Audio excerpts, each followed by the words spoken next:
Selamat siang teman-teman semuanya. Ini boleh untuk dibuka ya teman-teman untuk kameranya karena masih sedikit ini jadi biar kita bisa lebih berinteraksi satu sama lain aja pada saat materi kayak gitu ya.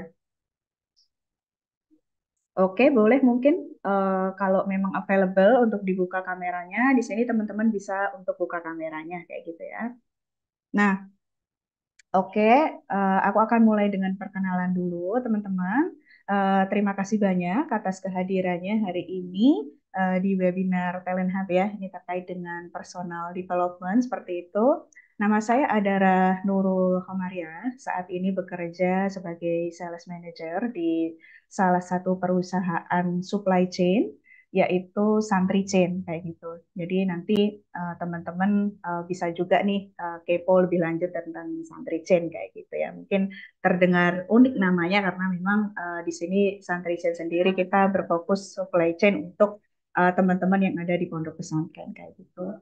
Nah, siang hari ini kayak gitu, aku berkesempatan untuk ngobrol bareng teman-teman semuanya di sini yaitu terkait dengan mindfulness kayak gitu. Nah, eh, satu hal yang perlu teman-teman tahu, di sini sebenarnya dari aku sendiri bukan seorang ini ya, mental health therapist ataupun juga eh, seseorang yang berkecimpung di dunia psikologi ataupun mindfulness dan lain-lain, tetapi pada dasarnya aku sendiri kayak gitu menerapkan aktivitas mindfulness ini sendiri dalam kegiatanku kayak gini. Dan itu pun cukup banyak membantu diriku dulunya ketika baru lulus kuliah, kemudian juga ketika aku menghadapi berbagai macam dinamika dalam pekerjaan, dalam berkarir seperti itu ya. Jadi, kurasa hari ini semoga bisa sharing nih bersama teman-teman semua terkait dengan mindfulness, khususnya untuk personal development kayak gitu ya. Nah, aku sekarang akan share screen. Mohon ditunggu terlebih dahulu.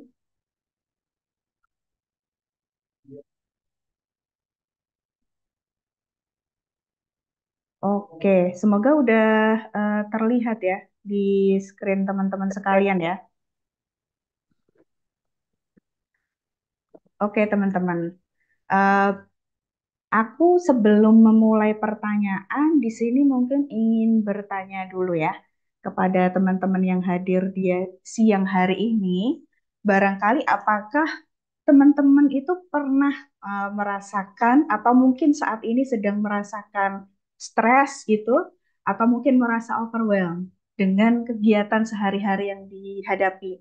Mungkin apakah saat ini dari teman-teman yang ada di sini sedang dalam transisi gitu ya dari yang dulunya kayak gitu adalah mahasiswa kemudian bertransisi untuk masuk ke dunia kerja atau mungkin barangkali teman-teman yang di sini sudah masuk dunia kerja, kemudian ingin ini ya, sedang memikirkan langkah-langkah untuk step forward di karirnya kayak gitu. Barangkali apakah di sini teman-teman pernah atau sedang mengalami hal itu?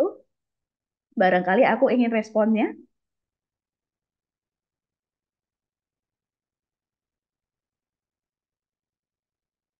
Halo? Oke, sepertinya masih agak malu-malu ya teman-teman semuanya di sini. Oke, nggak apa-apa. Tapi kurasa terkait dengan hal-hal stres ataupun overwhelm gitu ya, ketika kita menghadapi suatu hal yang baru, itu adalah hal yang sangat manusiawi gitu ya teman-teman.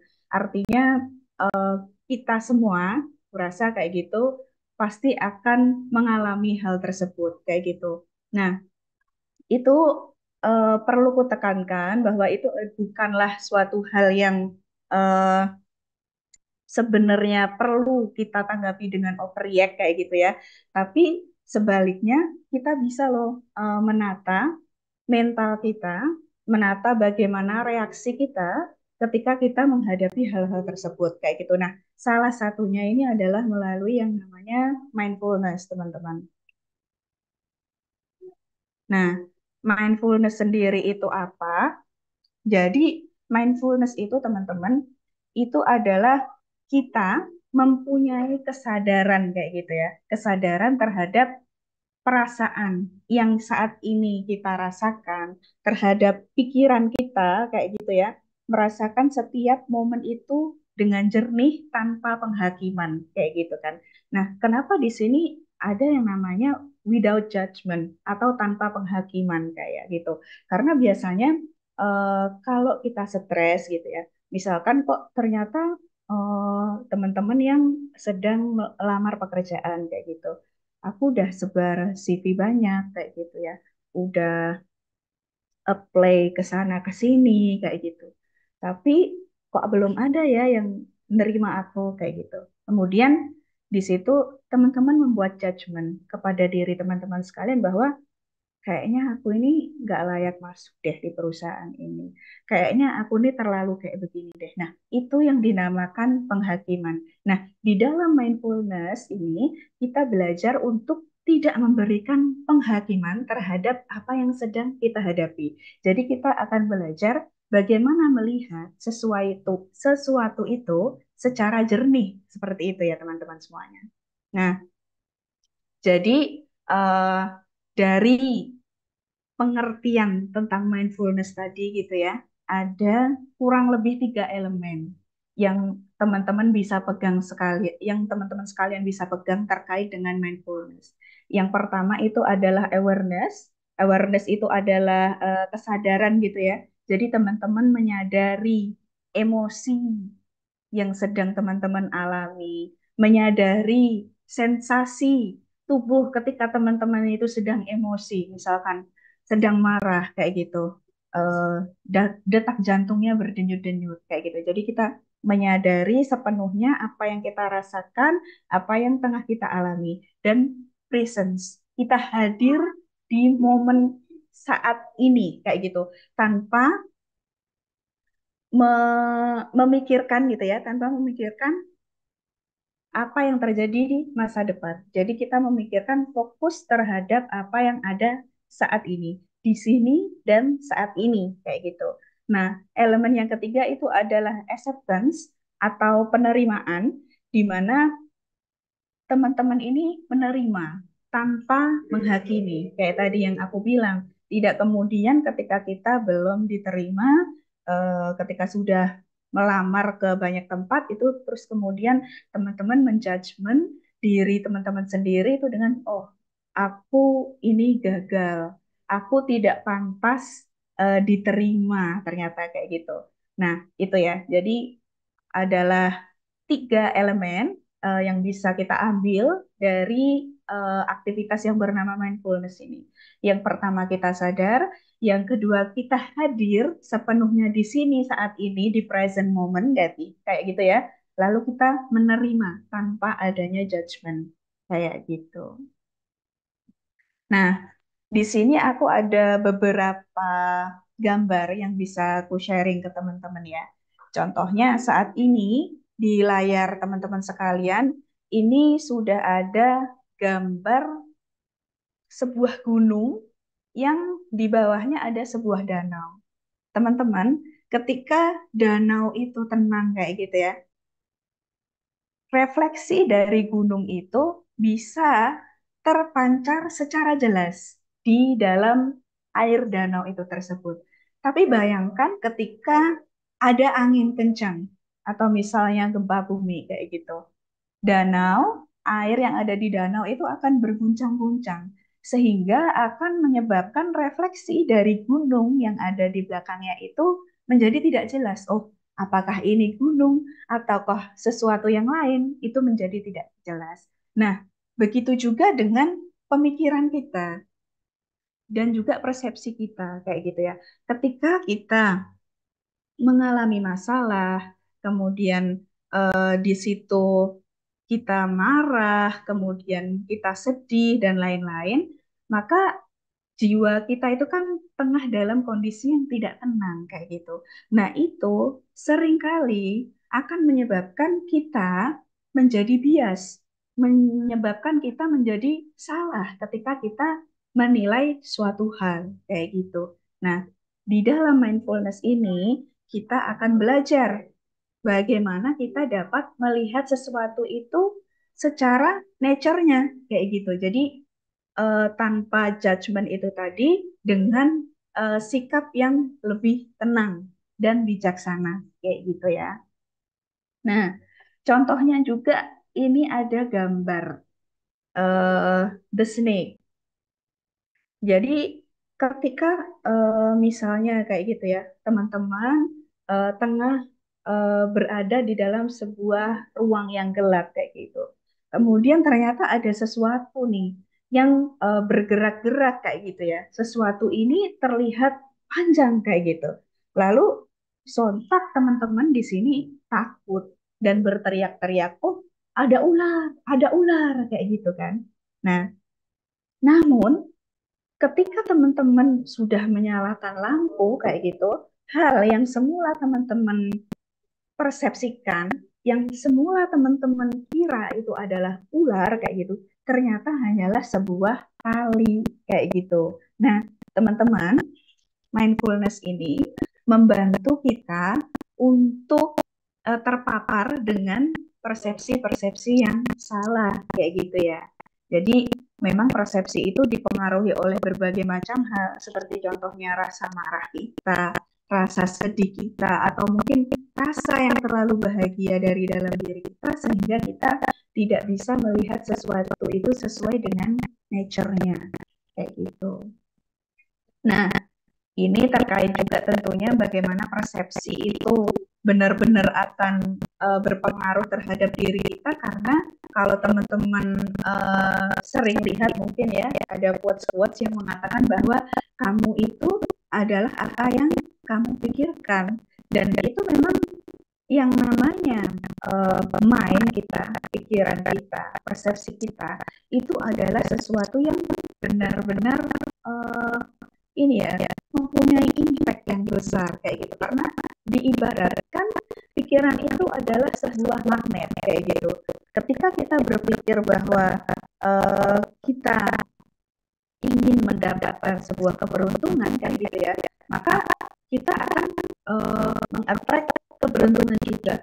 Begitu pula kalau kita berpikir terkait dengan melulu mengisi pikiran kita dengan masalah kayak gitu ya, tentu kita akan meng-attract problem tersebut kayak gitu. Jadi dari mindfulness ini kita ini akan belajar untuk menumbuhkan perspektif yang lebih jelas, yang clear sesuai dengan nature-nya kayak gitu. Nah, kemudian terkait juga dengan good or bad luck kayak gitu ya. Ini masih terkait dengan persepsi kita.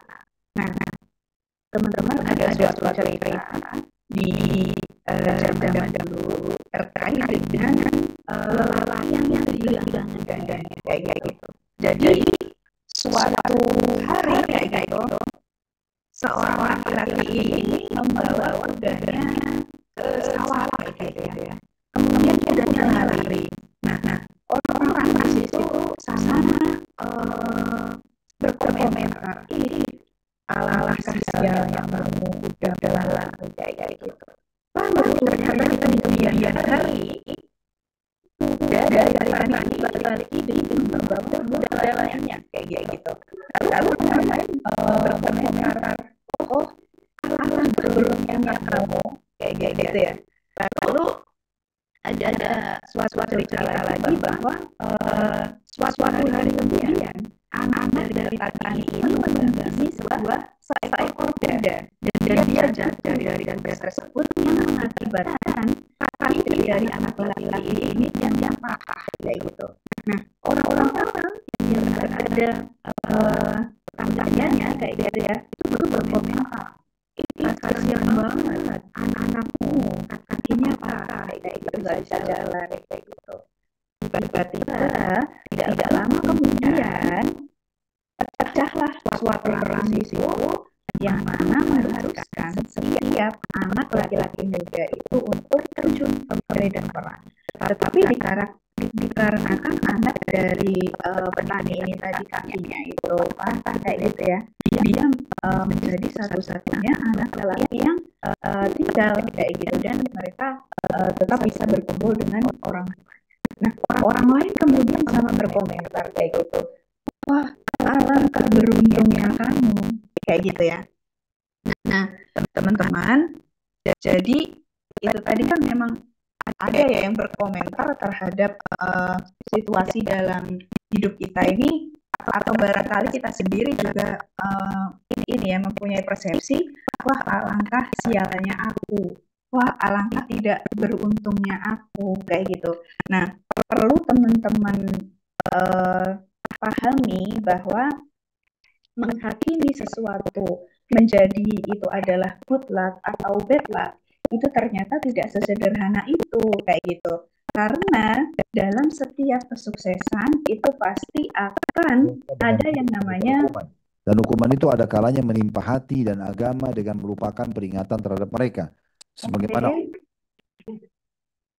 oke, bisa saya lanjut ya. Jadi memang eh, setiap kesuksesan itu merupakan hasil dari kesulitan-kesulitan yang sebelumnya kita alami. Dan setiap kegagalan itu pada dasarnya berkontribusi terhadap bagaimana sikap kita, bagaimana kita bisa semakin bijaksana terhadap uh, future success kita, kayak gitu. Kemudian setiap momen itu sebenarnya bisa jadi itu adalah uh, beruntung ataupun ketidakkeberuntungan. Karena keberuntungan ataupun ketidakberuntungan itu adalah konsep yang sebenarnya kita bangun di dalam persepsi kita sendiri, kayak gitu. Nah, ini sama halnya nih ketika teman-teman tengah menghadapi suatu masa di mana yang sebelumnya menjadi mahasiswa gitu ya mungkin, lalu kemudian beralih ke masuk ke dalam dunia karir kayak gitu kan. Pada awal-awal sebelum kita mendapatkan pekerjaan kan tentunya kita harus apply kayak gitu ya sana sini, ngirim CV, mengirim cover letter dan lain-lain kayak gitu. Tentunya banyak sekali beberapa dari kita mengalami penolakan yang banyak kayak gitu. Mungkin beberapa di antaranya ternyata lebih cepat diterima dari yang lain. Nah, instead of kita menjudgment momen kita tidak diterima di banyak company itu sebagai sebuah kegagalan kayak gitu ya, kita ternyata uh, ada suatu hal yang sebenarnya bisa kita kontrol kayak gitu. Yang pertama adalah mengontrol bahwa ini adalah suatu hal yang bukan permanen kayak gitu. Jadi instead of kita terus larut dalam kesedihan ataupun marah kayak gitu ya akibat kita tidak diterima, ternyata kita bisa mengontrol pikiran kita dan juga apa yang akan kita lakukan terhadap momen ini kayak gitu ya. Contohnya kayak sebelum-sebelumnya aku yakin di sini teman-teman yang mengikuti webinar dari Talent Hub ini kemarin ada yang sudah membahas terkait dengan bagaimana membuat resume gitu ya yang bagus kayak gitu. Terus bagaimana untuk mengatur waktu dan lain-lain kayak gitu. Nah, kita bisa berfokus terhadap hal-hal yang memang bisa kita kontrol. Kayak misalkan, oh ternyata eh, apa sih yang menyebabkan aku nih nggak diterima-terima?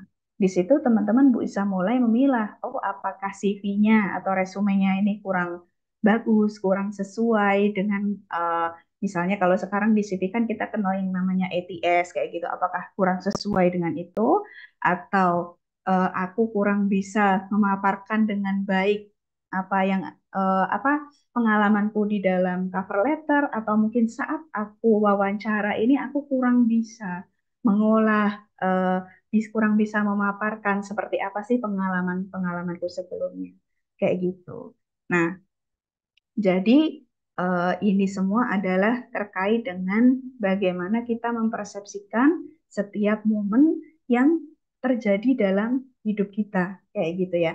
Entah itu menjadi sesuatu momen yang fortunate atau unfortunate, itu sebenarnya ada di dalam persepsi kita. Nah, melalui mindfulness ini kita mengcultivate kayak gitu ya. Bagaimana kita ini bisa mempunyai persepsi yang clear kayak gitu terhadap suatu hal dan kemudian kita bisa menjadi lebih bijaksana dalam menyikapinya kayak gitu. Nah, ini tadi ada beberapa hal ya terkait dengan pentingnya teman-teman menerapkan yang namanya mindfulness. Yang pertama itu adalah terkait dengan self awareness ya, yang mana itu tadi kita paham nih terhadap perasaan kita, terhadap apa yang kita pikirkan, kita mempunyai kontrol terhadap diri kita terkait dengan apa yang kita pikirkan dan apa yang kita rasakan. Kemudian tentunya ketika kita bisa mengontrol hal-hal yang tentunya bisa kita kontrol ya teman-teman, itu nantinya akan eh, memberikan suatu ketenangan di dalam jiwa kita kayak gitu. Ketenangan ini maksudnya seperti apa ya? Damai yang seperti apa yang dimaksudkan? Yaitu melalui ketika kita berhadapan dengan sesuatu, kita itu tidak overreact kayak gitu ya. Lalu tentunya ketika kita sudah memiliki kesadaran, aware sepenuhnya dengan diri kita, dengan keputusan-keputusan yang kita buat, tentunya ini kita akan menjadi semakin bijaksana dalam membuat keputusan ataupun merespon tentang segala sesuatu yang terjadi di dalam hidup kita kayak gitu. Jadi kurang lebih ada tiga hal yang bisa kita dapatkan dengan menerapkan mindfulness, yaitu tadi self-awareness, kemudian adalah kedamaian atau ketenangan dari pikiran, dan juga kita bisa mengambil keputusan dengan lebih bijaksana, kayak gitu ya.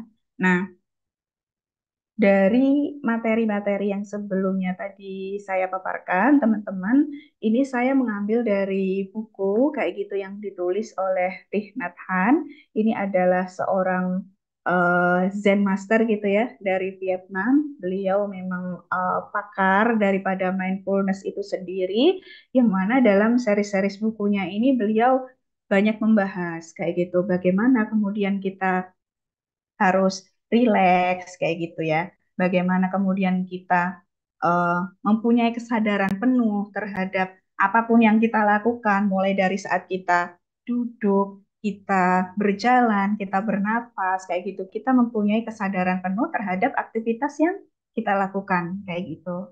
Nah, ini nanti resource-resource ini tentunya bisa teman-teman cari ataupun akses. Saya rasa pun di internet buku-buku ini juga sudah cukup banyak beredar karena saya sendiri juga mengakses salah satu bukunya yaitu How to See kayak gitu ya. Itu juga dari internet kayak gitu.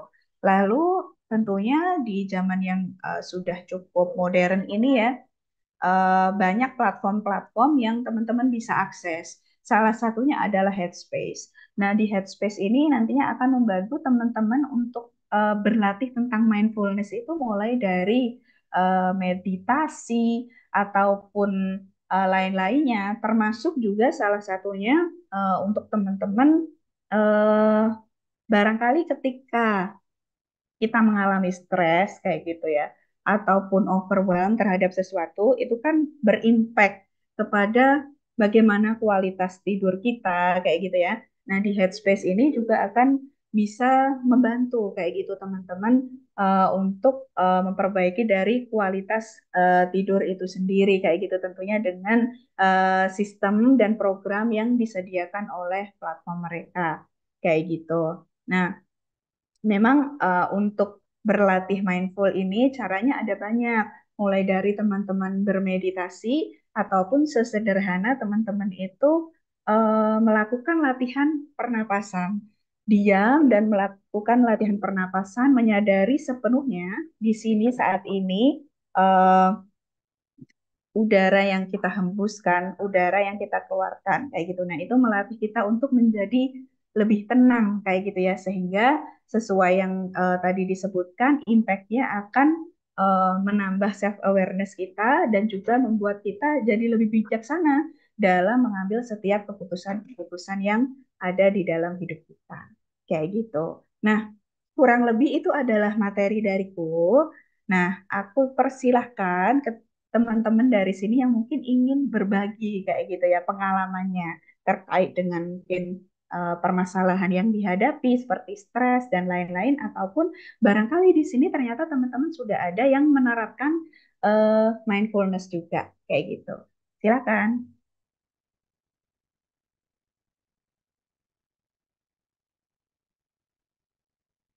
Oke, ini di sini aku cek ada beberapa teman-teman nih.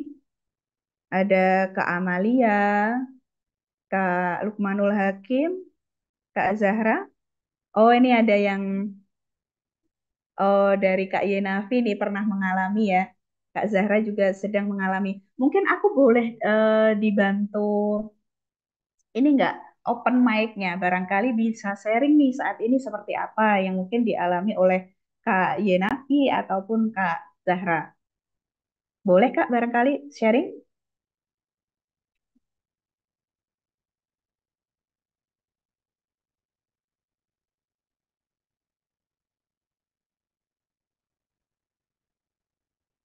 Oke, atau mungkin dari teman-teman lainnya, dari Kak Emrizwa, kemudian juga ada Kak Hairuni.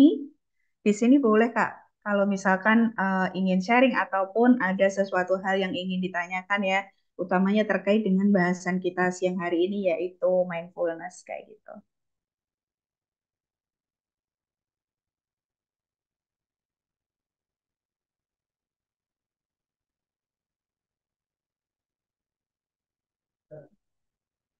Oke, sepertinya belum ada ya kalau kayak gini ya. Aku cek tadi di komen juga belum ada lagi yang terbaru.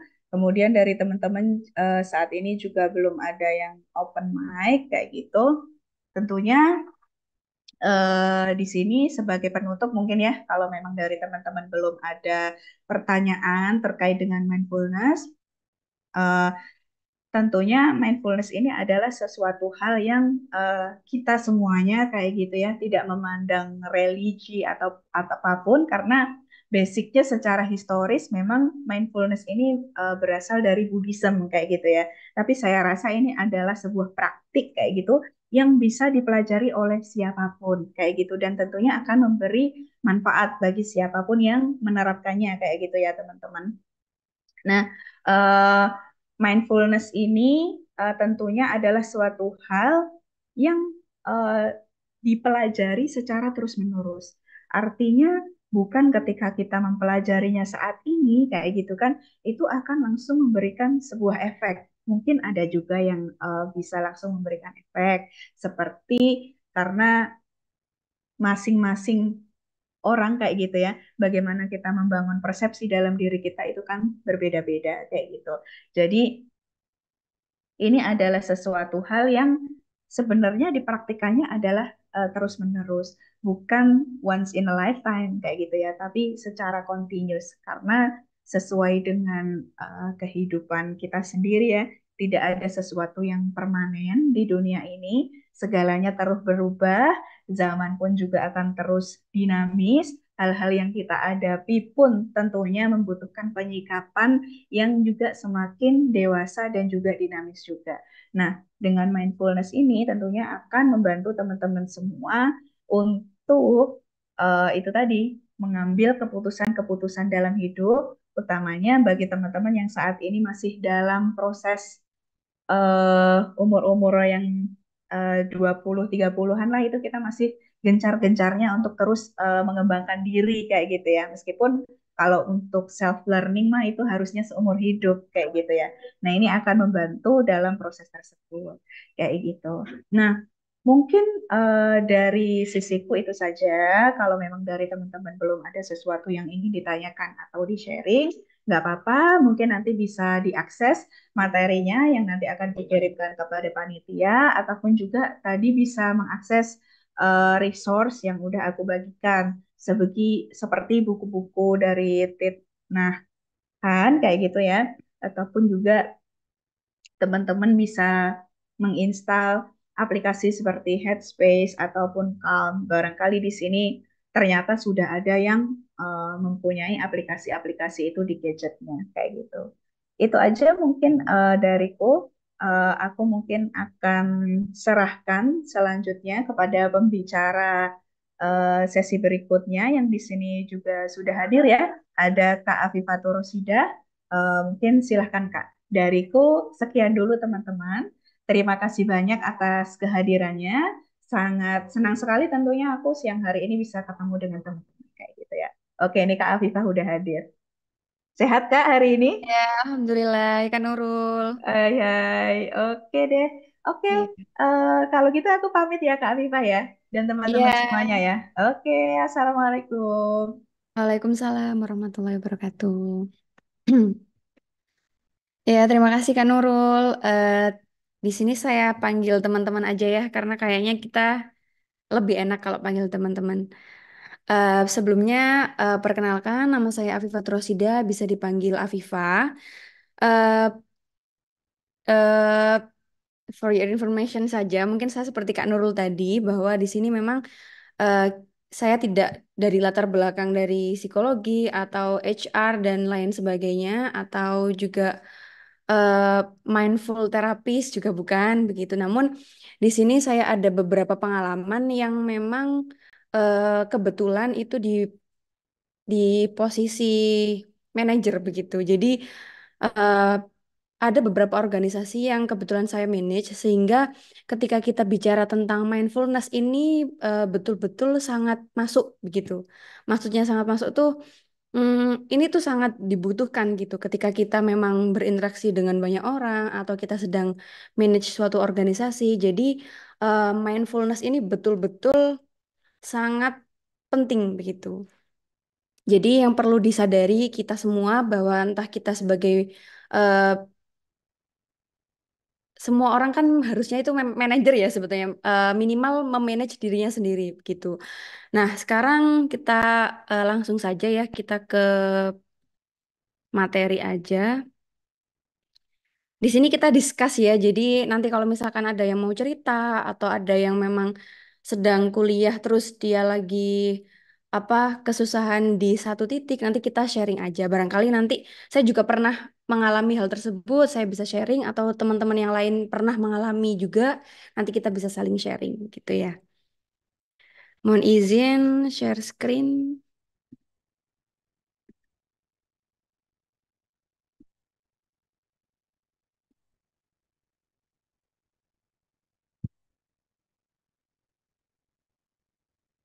Oke, eh,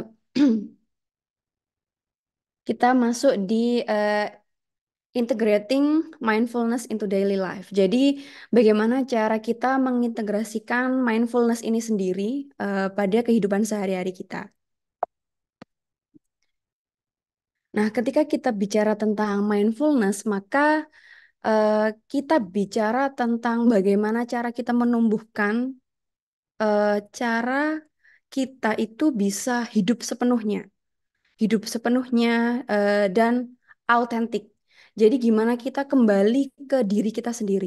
Jadi bagaimana cara kita menghayati, bagaimana cara kita eh, hidup dengan seutuhnya, begitu. Kenapa kita bicara hidup seutuhnya? Terkadang mungkin teman-teman di sini juga pernah mengalami ya, karena saya juga sering mengalami. Terkadang kita melakukan sesuatu itu eh, jiwa raga kita ada di mana, pikirannya ada di mana, begitu. Nah, itu sudah tidak mindfulness lagi, gitu. Jadi kalau di teori mindfulness tadi seperti yang apa diterangkan oleh Kak Nurul tadi, bahwa kita memang hadir sepenuhnya. Jadi contohnya, eh, ketika kita sedang makan, tantangan kita kan memang ada di eh, sudah segala macamnya serba digital, sehingga terkadang kita makan pun itu kita lupa untuk menikmati makanan yang ada di depan kita. Terkadang kita makan sambil kita main handphone, terus kita scroll TikTok, scroll IG dan lain sebagainya gitu kan ya. Sehingga ketika kita makan, kita tuh eh, tidak sadar sepenuhnya sebenarnya rasa makanan ini enak nggak sih? Sebenarnya rasanya ini kurang asin atau kurang manis sih? Ini makanan ini eh, udah cukup sehat nggak ya? Kayaknya ini nasinya kebanyakan deh. Kayaknya ini lauknya. Nah, terkadang karena kita memang terdistraksi dengan hal-hal yang lain sehingga dalam melakukan satu hal itu kita itu nggak fokus gitu. Sehingga eh, ini kan salah satu contoh di daily life ya tentang makan tadi gitu dan lain sebagainya. Terkadang kita memang sedang mengerjakan sesuatu nih, kita ada kerjaan dari kantor nih, kita lagi ngerjain, ternyata pikiran kita ada di mana, padahal ini kerjaan ini banyak banget nih, tapi kadang-kadang kita lagi mikirin karena emang misal nih kita lagi ada masalah, misalkan habis putus sama pacarnya, terus kenapa sih dia kok mutusin aku kemarin gitu. Jadi kayak kita tuh kerja kerja tapi pikirannya ada di mana gitu. Entah pacar deh, kalau abis putus pacar kan emang lagi galau ya. Tapi kalau misalkan kita sama mantan deh gitu. Terus kita lagi kerja nih. Kita lagi kerja, terus kita kayak terngiang-ngiang zaman dulu gitu. Jadi kayak padahal kita kerja pun itu kalau misalkan kita fokus bisa jadi itu lebih efisien. Kenapa? Karena waktu dan pikirannya ada di satu tempat. Ketika memang kita pikiran dan apa ya jasa tenaga pikiran kita ada di satu tempat itu tadi, maka pekerjaan itu akan semakin efektif dan efisien. Kenapa? Karena kita fokus.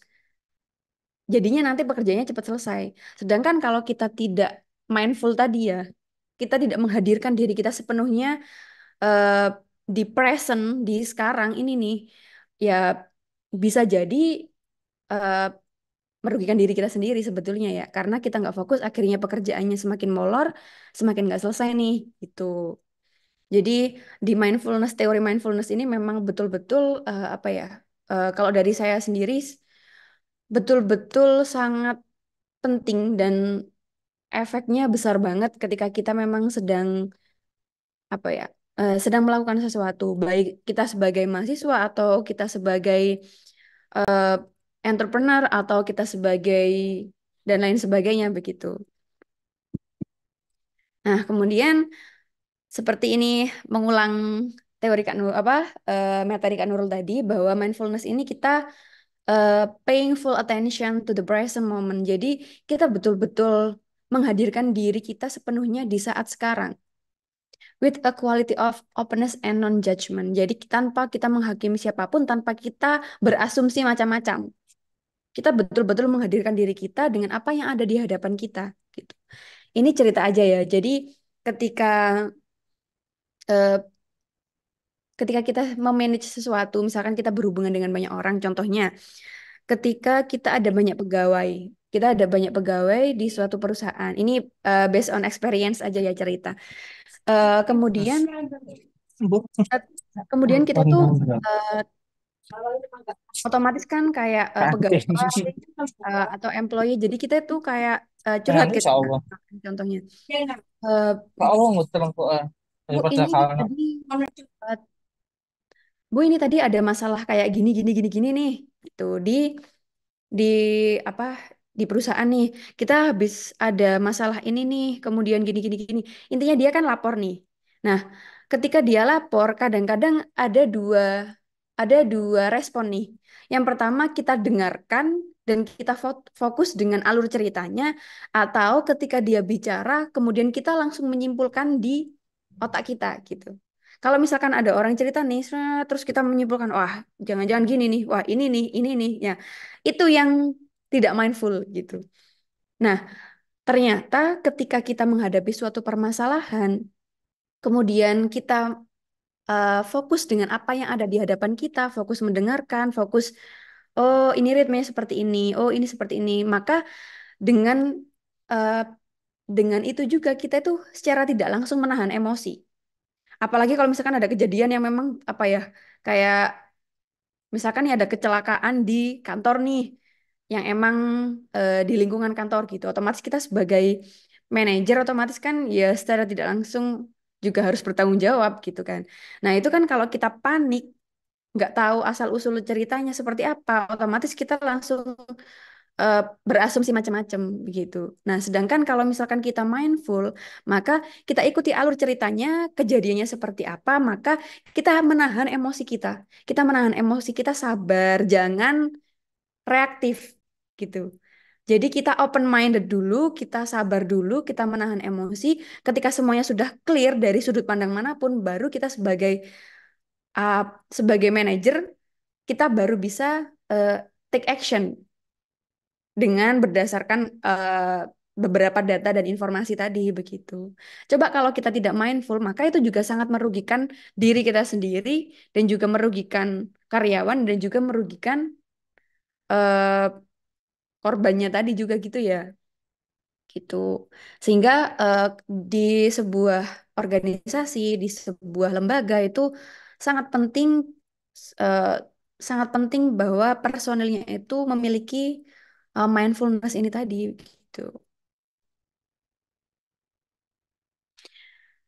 Jadi eh, mungkin ada quotes ya, saya kok ingat eh, hari yang kemarin biarlah menjadi hari kemarin, eh, masa depan itu belum tentu juga pasti, sehingga kita perlu fokusnya itu di masa sekarang gitu. Toh kalau misalkan kita fokus dengan masa sekarang, fokus di pekerjaan kita yang ada di depan mata, fokus dengan opportunity yang ada di depan mata, maka otomatis kita secara tidak langsung itu, misalkan hari demi hari, minggu demi minggu, bulan demi bulan, secara tidak langsung kita tuh sudah bekerja dengan fokus, tapi tanpa kita sadari gitu. Sedangkan kalau misalkan kita apa ya terlalu mendramatisir ya, misalkan kayak harusnya kemarin aku gini aja kali ya, harusnya kemarin kayak gini aja kali ya, kenapa dulu aku nggak kayak gitu aja gitu. Jadi kayak kita itu kalau yang lalu ya nggak bisa diulangi juga, jadi biarkan. Kalau misalkan kita bicara masa depan hanya bisa direncanakan, tapi belum tentu juga, sehingga yang perlu kita siapkan adalah ya hari ini gitu. Ketika hari ini kita fokus dengan apa yang ada di depan kita, fokus dengan pekerjaan kita, fokus dengan opportunity yang ada di depan kita, maka yang ibaratnya apa ya, yang kita tabung adalah hari demi hari yang fokus ini tadi, pasti suatu saat akan menjadi capaian besar yang kita tidak sadar gitu. Gitu. Nggak, ini agak agak agak curhat dan agak ada quotes juga sih sebetulnya, jadi kayaknya nyambung gitu. Nah, next. Nah, kalau practice mindfulness into everyday routine berdasarkan literatur yang saya gunakan terkait mindfulness, ini bisa diterapkan di keseharian gitu ya. Tadi contohnya seperti makan gitu ya. Jadi yang pertama mindful awareness during conversation. Jadi ketika kita conversation dengan orang, ketika kita ngobrol dengan orang itu berusaha menghadirkan diri kita di saat percakapan tersebut. Jadi dia mengalir saja gitu. Ketika orang itu ngajak kita ngobrol, ya kita ikuti saja alur bicaranya tanpa menghakimi siapapun, tanpa berasumsi apapun. Sehingga nanti kalau misalkan ceritanya sudah komplit, maka kita bisa merespon nih gitu. Jadi dan itu harus dilakukan secara rutin. Jadi dibiasakan begitu. Kemudian yang kedua mindful breathing. Jadi bagaimana caranya kita bernafas dengan menghadirkan diri kita sepenuhnya. Jadi ini ibaratnya kayak apa ya? Kayak ya praktis sih, ya jatuhnya praktis kayak treatment gitu ya. Kayak treatment, kita mentreatment diri kita sendiri.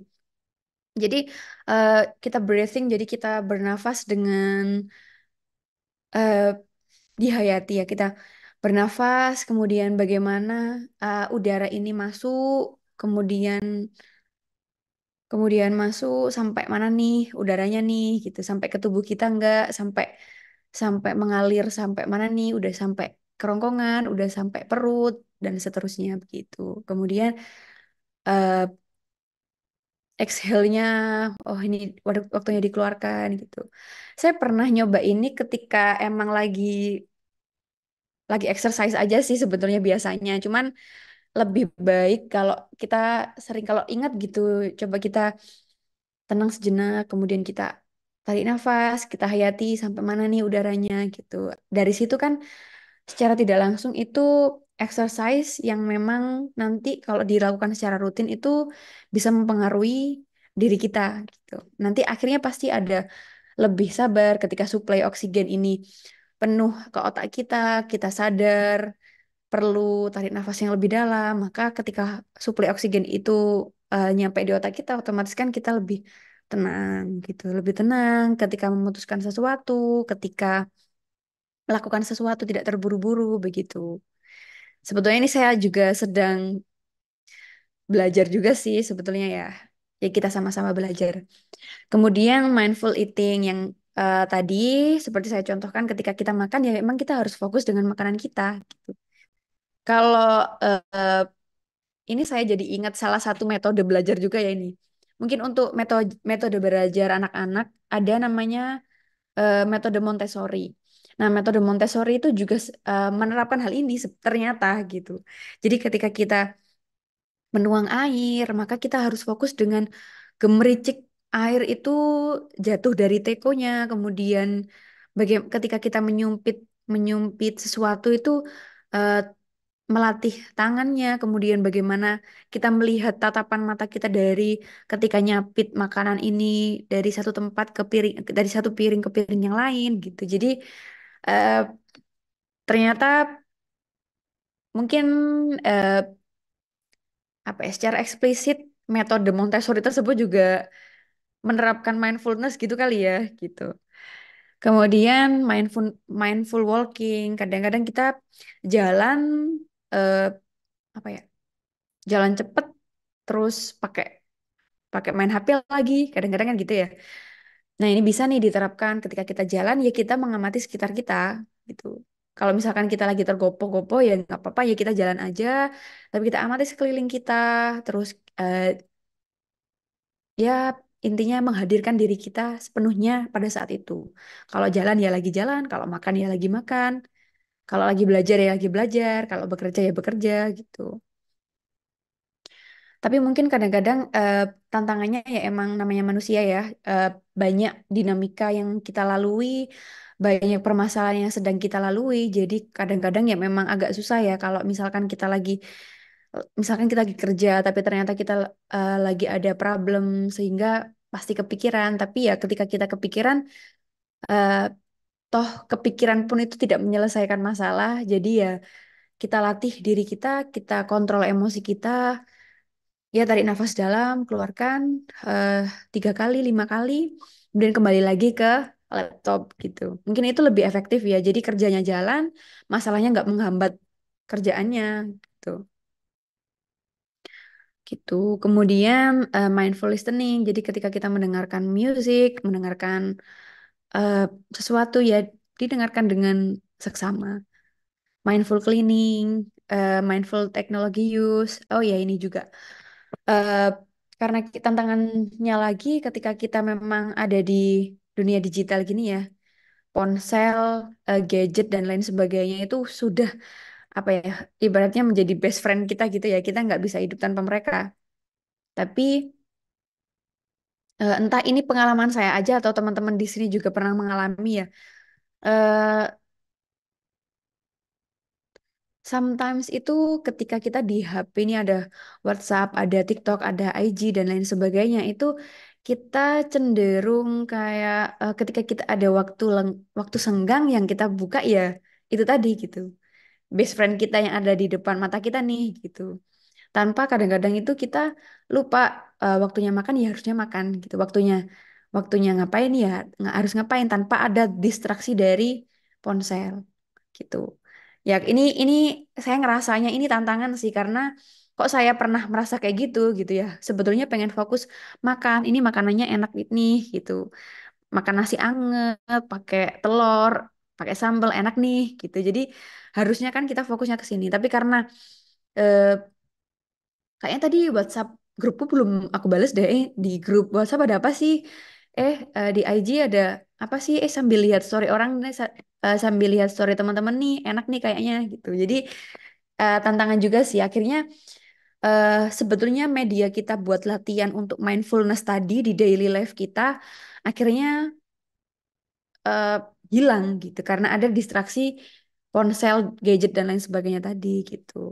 Mungkin ini kalau saya sih merasa tantangan sih, merasa tantangan. Padahal sebetulnya kalau nggak lagi buru-buru banget nih, bisa loh sebetulnya handphonenya ditaruh, kita makan 5 menit itu bisa sebetulnya. Itu. Tapi karena emang udah kebiasaan ya, jadi kayaknya agak agak susah gitu kalau dipisahkan sama handphone. Kadang-kadang kita makan sambil main handphone. Padahal kan eh, dengan kita makan, kita menghadirkan diri kita sepenuhnya, kita bersyukur sudah diberikan rezeki makanan oleh Tuhan dan lain sebagainya. Harusnya kan kita lebih memaknai apa yang ada di depan kita gitu.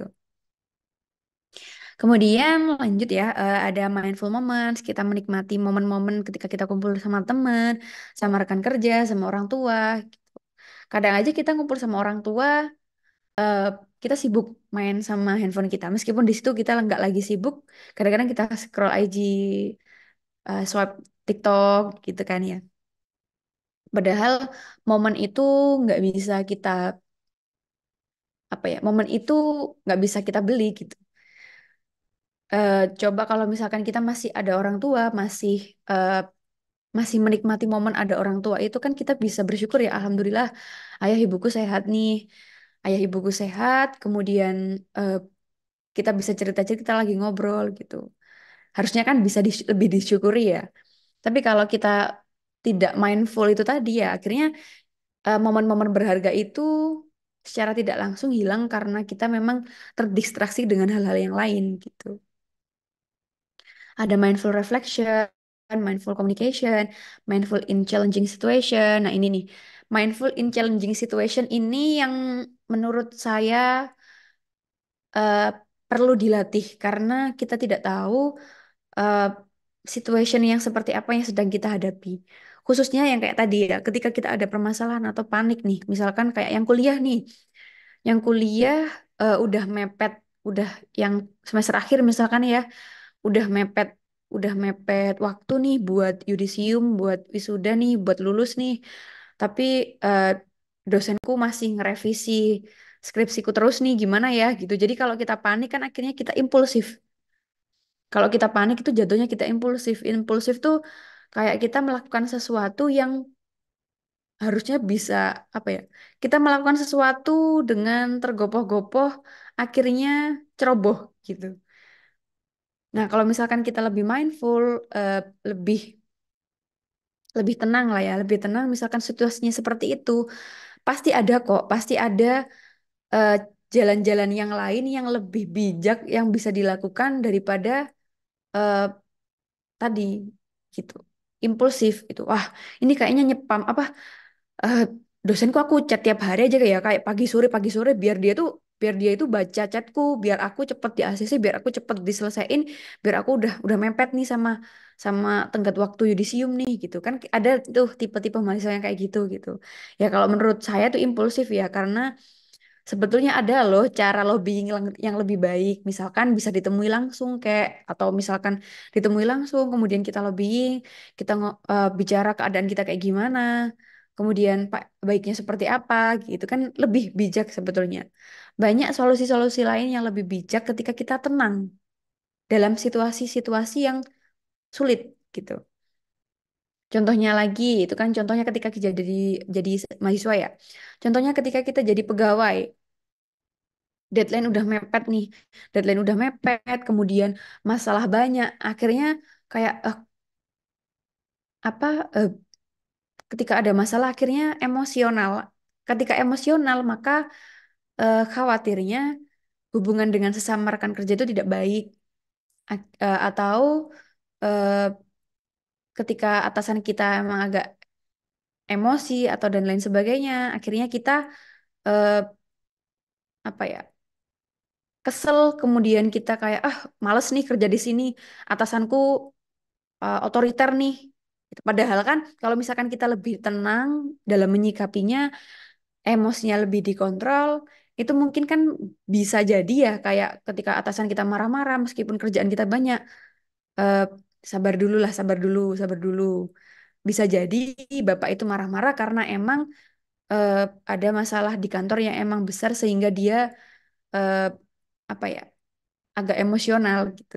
Jadi akhirnya kita lebih pengertian, lebih bisa menahan emosi, kita lebih bijak lah dalam menghadapi situasi-situasi yang kayak gitu tadi gitu dan lain sebagainya. Jadi eh, ini menurut saya penting ya kalau mindful in challenging situation. Jadi kita betul-betul melatih emosi kita. Nah, melatih emosi kita itu tadi ya dengan cara yang nomor satu, dua, tiga, empat dan seterusnya ini. Jadi terapi kita tuh kayak kita fokus dengan ketika kita makan ya fokus kita hadirkan diri kita sepenuhnya ketika kita makan. Ketika kita sedang ngobrol ya kita hadirkan diri kita sedang ngobrol gitu. Itu semacam kayak latihan ya, latihan terapi untuk mengontrol emosi dan lain sebagainya gitu. Kemudian next mindful observation, cultivating gratitude, regular mindfulness practice. Nah, ini yang penting juga ya dari poin 1 sampai 13 ini kalau misalkan tidak reguler atau tidak istiqomah atau tidak apa ya, tidak secara berkelanjutan untuk menerapkan ini ya percuma gitu. Karena ini kan ibaratnya latihan ya. Kalau orang latihan terus tiba-tiba berhenti kan ya nggak ngefek gitu. Next, jadi di sini applying mindfulness dapat membantu kita untuk mengurangi stres, reduce stres, kemudian bisa memperbaiki regulasi emosi kita, kemudian enhance focus and concentration, jadi bisa menambah fokus kita dan konsentrasi kita karena ya kita sudah terbiasa untuk fokus dengan apa yang kita lakukan di present moment. Jadi ketika kita ngapa-ngapain ya akhirnya kita sudah fokus gitu dengan apa yang kita lakukan. Kalau kita sudah sering fokus dengan apa yang kita lakukan, maka eh, jendela konsentrasi kita akan semakin panjang gitu. Jadi kalau eh, di ilmu tumbuh kembang anak itu ya, jadi kita dari lahir itu sampai dewasa itu kita punya rentang fokus yang berbeda-beda. Anak usia 1 tahun itu rentang fokusnya sekian menit. Kemudian usia sekian, sekian, sekian gitu. Nah, ketika dewasa, kita tuh harusnya konsentrasinya lebih panjang gitu. Nah, kalau misalkan kita tidak terbiasa fokus dengan apa yang kita lakukan sekarang, maka ya konsentrasinya itu mudah buyar gitu, mudah apa ya, mudah kabur gitu. Kemudian to make a better sleep, kalau misalkan kita kan jiwanya tenang, kalem, ya buat tidur itu enak. Kalau misalkan kita apa resah, gelisah, gampang marah, pasti insomnia gitu ya. Pasti insomnia karena ya emang banyak yang dipikir gitu. Banyak yang dipikir, regulasi emosinya kurang baik. Kemudian to decrease symptoms of anxiety and depression. Jadi kadang-kadang ada apa ya manusia ini kan defaultnya berbeda-beda ya. Kadang ada orang yang memang defaultnya itu mudah mengendalikan emosi. Eh, Bukan default ya, default juga dari lingkungan juga dari pendidikan dia dari kecil sampai besar gitu. Jadi dia mudah mudah meregulasi emosi. Ada juga yang ketika dia emosi dia cenderung depresi. Jadi dia sedihnya berkelanjutan. Atau kadang-kadang kalau depresi cenderung ingin menyakiti dirinya sendiri. Jadi kalau berdasarkan pengalaman juga ya, saya pernah punya temen juga ketika dia sedang terpepet di situasi yang memang mepet gitu ya, apa ya, kayak situasinya itu kayak menekan dia, terus dia stres, dia itu biasanya itu kayak apa nih, eh, melukai dirinya sendiri kayak dia apa ya, ngiris-ngiris apa nih kulitnya dia, jadi tangannya tuh diiris-iris gitu sampai sampai merah-merah sampai ya kadang-kadang berdarah juga gitu karena dia itu cara dia meregulasi emosi. Jadi kalau dia udah emosinya meluap-luap nih dia cenderung ingin menyakiti dirinya sendiri gitu. Nah, dengan mindfulness ini tadi maka bisa menurunkan anxiety sama depresi tadi gitu. Jadi mungkin karena latihan tadi ya jadi kita bisa meregulasi emosi, uh, udah cenderung tenang, cenderung apa ya, cenderung tenang, cenderung fokus. Jadinya kita lebih mudah untuk meregulasi emosi. Jadi nggak sampai anxiety, nggak sampai depresi. ada juga kok ini kan mindfulness di daily life ya. Kalau dari tornya panitia itu. Nah, ada lagi kalau misalkan terapis mindfulness itu juga sebetulnya ada. Barangkali ada yang perlu apa? eh, Perlu kayaknya kalau mindfulness makan kayak daily life kayaknya kurang deh. Nah, itu sebetulnya ada terapis gitu untuk mindfulness tadi itu bagaimana. Nanti kita akan diberikan praktis-praktis yang emang melatih kita. Sebetulnya kayak yoga itu sebetulnya juga salah satu metode ya. Kemudian yoga, kemudian kayak apa namanya? Hmm, relaxing apa sih namanya itu? Kayak bertapa gitu, bukan bertapa sih jatuhnya apa ya, lupa saya. Jadi itu bisa juga jadi banyak metode untuk mindfulness ini tadi.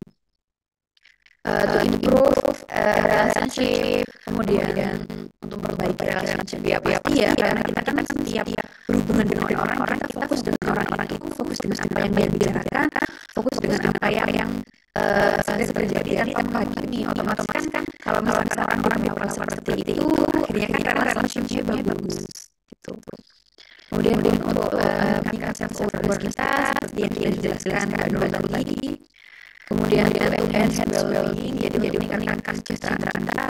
Iya, kalau misalkan emosi sudah stabil, kemudian kita emosinya stabil, nah otomatis kan bahagia ya. Kalau kadang-kadang kan kalau definisi bahagia itu kan relatif. eh, Definisi bahagia itu relatif. Jadi menurut orang lain kayak misalkan sepele ya, kayak misalkan dia misalkan dia lagi dapat hadiah, dikasih namanya kue nih, dia dikasih namanya kue. Kalau orang-orang itu mindful dan dia sangat dia menghadirkan dia di saat itu kayak ya ampun alhamdulillah dapat kue, makasih banyak ya, itu enak banget, ini kayaknya kuenya terus dimakan terus enak ternyata gitu. Tapi kan dia sudah bahagia dengan pemberian kue tadi, tapi kan bisa jadi orang lain yang dikasih kue aja bisa kayak gitu banget, kayak alay deh. Jadi kan definisi bahagia itu kan macam-macam ya. Jadinya ya karena kita adalah seorang diri ya, kita definisikan sendiri bahagia kita tuh seperti apa gitu. Jadi ketika kita dengan hal-hal kecil aja kita sudah bisa mensyukuri dan kita bisa bahagia, maka ya kita sejahtera gitu. Kita bisa enhance well-being kita. Kemudian benefitnya apalagi to make a better physical health, ya pasti ya karena emosinya stabil maka dia nggak sakit-sakitan, nggak darah tinggi gitu. Kemudian to make greater compassion and kindness pasti. Nah, ternyata ketika kita bicara tentang mindfulness nih, ternyata banyak banget penelitian tentang manfaat mindfulness itu sendiri. Jadi ternyata mindfulness nih di bidang pendidikan juga ternyata ada. Terus mindfulness diterapkan di psikologis juga, di ilmu psikologis, di apa ya, industrial juga bisa. Kalau yang ini kebetulan mindfulness based stress reduction and health benefit. Jadi di kesehatan ya kalau ini. Jadi mindfulness ini bisa meredakan stres dan bisa bermanfaat untuk kesehatan. Jadi ini sudah ada jurnalnya, sudah lama juga penelitiannya ya. Jadi di jurnal ini itu eh, yang ditemukan di jurnal ini adalah mindfulness can reduce stress. Jadi dapat meredakan stres, dapat memperbaiki mental health, dapat meningkatkan overall quality of life. Jadi ternyata bisa meningkatkan semua semua lini kualitas hidup gitu. Kemudian di penelitian ini juga shows how mindfulness can contribute to personal and professional success by managing stress and improving well-being. Jadi ketika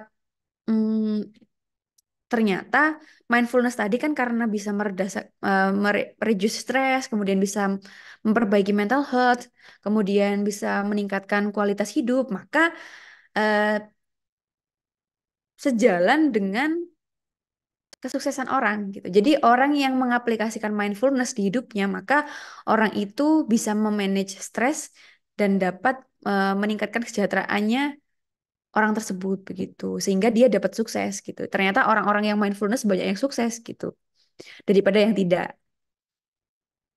Tuh. Nah, kemudian di sini di jurnal ini mindfulness can improve physical and mental health by reducing inflammation and improving immune response. Nah, ternyata nggak hanya apa ya, nggak hanya mental health saja ternyata ya mindfulness ini. Ternyata mindfulness mengaplikasikan mindfulness ini eh, selain bisa memperbaiki fisik dan mental health dengan apa eh, reduce inflammation. Jadi ternyata bisa menurunkan inflamasi di dalam tubuh kita dan dapat meningkatkan atau memperbaiki immune respon. Jadi ternyata nih eh, ternyata nggak sebegitu ngaruhnya ya eh, pikiran kita terhadap kesehatan tubuh kita gitu. Jadi kalau misalkan orang yang eh, pikirannya sehat, orang yang tidak mudah apa ya, yang gak gampang apa ya bahasa itu, orang yang gak gampang emosian, orang yang sabar, orang yang eh, mudah bersyukur, dan orang yang terbuka dengan orang lain itu ternyata bisa berpengaruh terhadap respon imun kita. Berartinya jadinya sehat gitu. Mindfulness meditation gitu. Jadi di nanti kalau misalkan pengen tahu apa isi jurnalnya bisa bisa apa di download aja jurnalnya. Ini eh, materinya nanti insya Allah bakal di-share ya sama panitia. Nanti bisa dibuka ini jurnalnya di apa di search sendiri di Google nanti pasti keluar. Tapi ada juga yang close access sih tapi ya enggak apa-apa. Intinya seperti itu. Nah, kemudian selanjutnya nih ada nih penelitian juga tentang impact of mindfulness meditation intervention on academic performance. Nah, ternyata ini juga ada pengaruhnya nih di apa dunia pendidikan nih untuk teman-teman yang sedang kuliah nih ya. Within the experiment within the experimental group, students with high meditation depth achieved better short-term academic performance than those with low meditation depth. Jadi ternyata di jurnal ini itu menceritakan tentang menceritakan kayak dongeng aja ya, melaporkan tentang eh, students dengan high meditation depth itu dapat mencapai eh, performance short term academic performance yang lebih baik daripada students yang diberikan low meditation depth. Jadi di sini memang kalau di jurnal ini dia ada caranya meditation depth-nya seperti apa gitu. Tapi ternyata dengan teori mindfulness dengan meditation depth yang lebih tinggi dia ternyata ternyata impact-nya berbeda dengan anak yang diberikan low meditation depth gitu. Jadi ternyata ada efeknya, ada pengaruhnya gitu. Jadi dan ternyata ternyata banyak banget. Jadi ketika saya tadi riset-riset ya tentang mindfulness, ternyata ternyata banyak banget manfaat dari mengaplikasikan mindfulness ini tadi gitu di kehidupan kita sehari-hari. Apalagi kan kalau kita lihat sekarang ini eh, sudah era digital, semuanya sudah serba instan, serba cepat. Jadi kadang-kadang ya eh, jatuhnya orangnya kurang sabar gitu ya. Jadi karena semuanya serba instan, kalau terhambat sedikit jatuhnya kayak emosional, marah-marah gitu. Mungkin dengan mindfulness ini tadi, ketika kita sudah membiasakan diri dengan terapi-terapi apa ya, kebiasaan-kebiasaan mindfulness di daily activity kita, bisa jadi nanti eh, kita emosinya lebih reda, lebih sabar. Jadi kalau misalkan ketika ada kejadian tidak reaktif, tidak impulsif gitu. Karena kita juga harus menyadari bahwa kita sekarang ada di era serba instan gitu ya.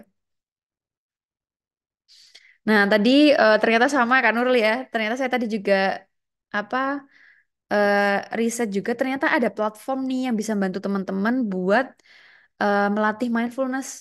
kita ada di sini ada Headspace, ada Insight Timer, ada Calm. Tapi ternyata tadi kan sudah saya coba ya ini platformnya sudah saya coba. Ternyata ada beberapa platform yang berbayar gitu. Jadi ya nggak apa-apa, ini opsional. Kalau misalkan memang betul-betul pengen mendalami mindfulness, bisa nih dipakai Headspace atau Insight Timernya atau Calmnya gitu. Di situ nanti tadi sempat saya buka sih, saya buka platformnya, ternyata di situ ada kayak bagaimana caranya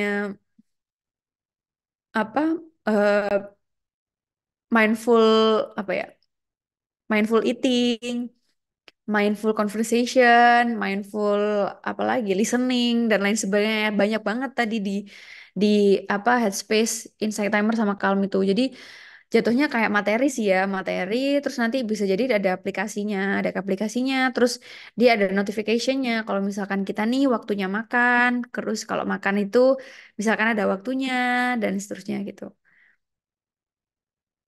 Ya gitu, kemudian ya terima kasih materinya sudah selesai teman-teman. Eh, karena materinya sudah selesai, saya boleh buka sesi tanya jawab atau diskus ya kita jatuhnya ya. Monggo bisa bagi yang ingin bertanya atau pengen curhat, boleh nih, boleh, boleh open mic. Monggo, silahkan.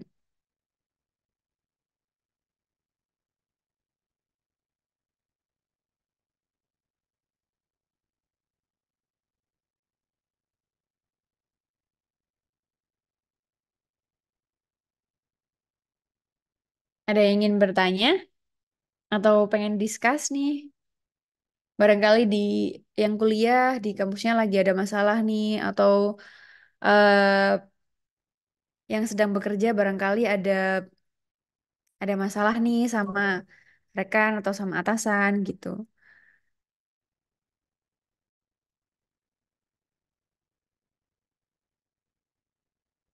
Kalau eh, boleh langsung open mic, barangkali ada yang ingin bertanya.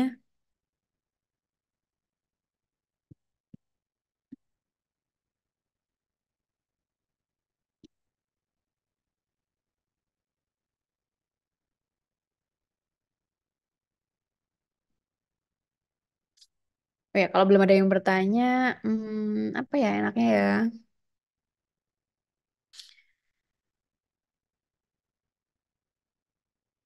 Hmm, apa saya aja yang cerita lagi ya? Tapi cerita apa ya? Eh, terkait mindfulness, ya, oke oke. Saya mau cerita sambil nunggu ada yang tanya nih. Eh,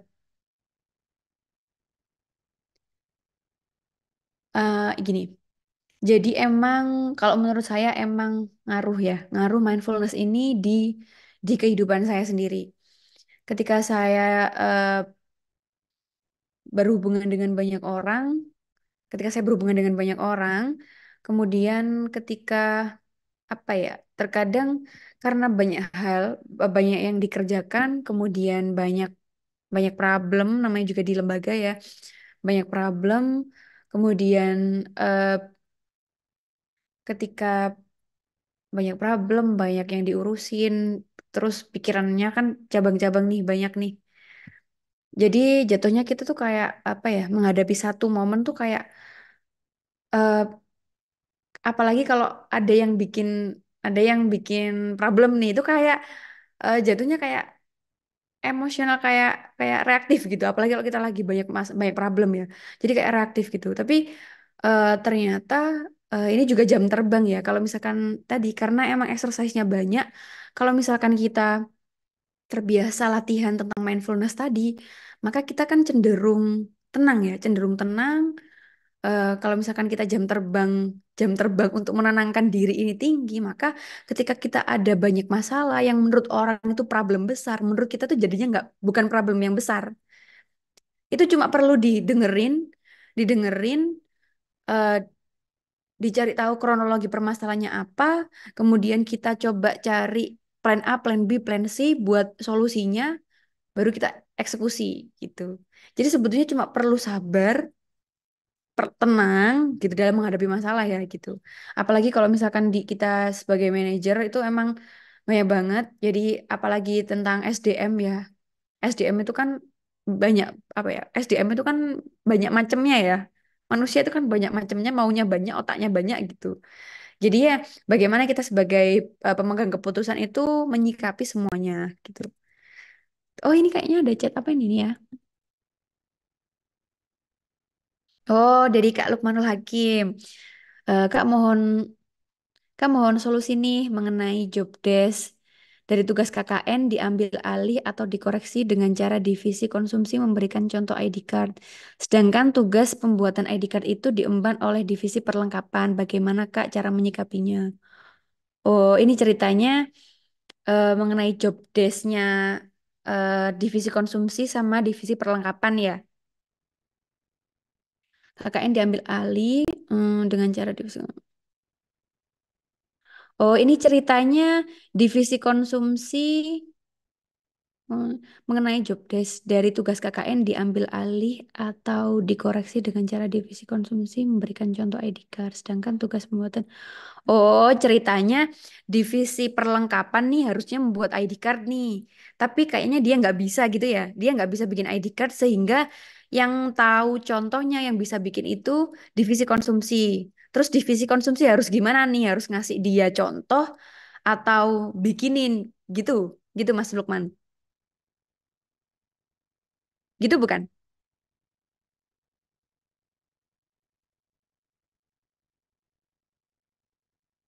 Oh, perlengkapan sudah buat desain yang di ACC dosen.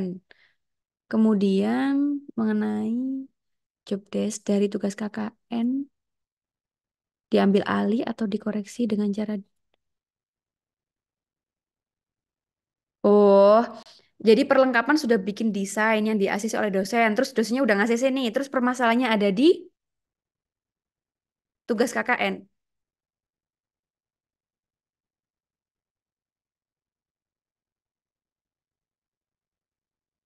Barangkali Mas Lukman bisa open mic, kayaknya kita enak ngobrol deh.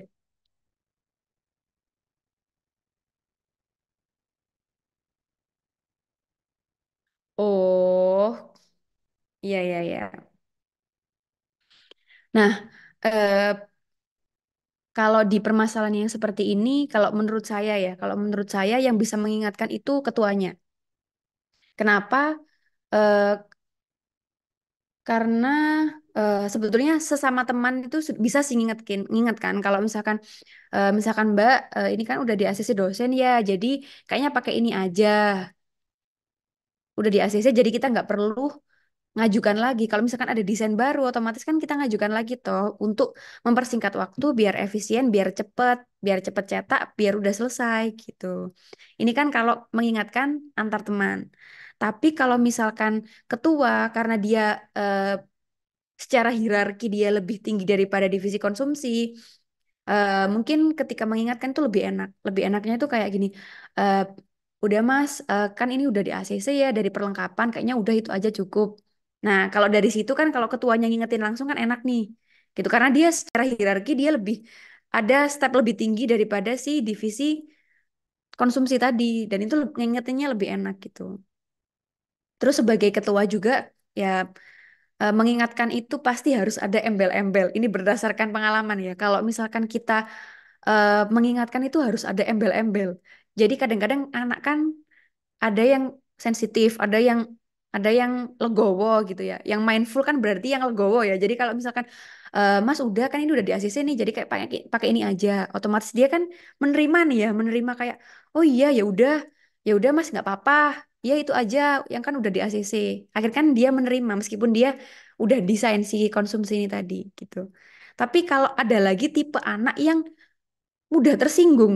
Mudah tersinggung tuh eh maaf ini kayaknya pakai perlengkapan aja kan udah di ACC dosen ya. Jadi biar kita nggak ngulangin lagi gitu. Terus dia tuh pasti ada kayak perasaan, ih kenapa sih kok nggak mau nerima pendapatku gitu. Kan ada ya tipe orang yang kayak gitu gitu. Nah, kalau yang ngingetin si divisi konsumsi yang tadi ketua itu lebih enak, lebih cepat. Kenapa? Karena to the point karena dia punya ibarat tanda kutip punya kuasa untuk memutuskan. Nggak usah kayaknya pakai yang udah di ACC aja, nggak usah pakai punyanya konsumsi gitu. Itu bisa dipakai lain kali gitu. Jadi harus kalau ngingetin orang harus ada embel-embelnya kayak itu bisa dipakai lain kali. Kita sementara pakai ini dulu ya. Soalnya ini kan butuh cepet nih. Jadi harus ada pengertiannya biar biar misalkan si konsumsi tadi itu agak sensitif, jadi biar enak gitu. Tuh gimana gimana Mas Mas Lukman ada feedback?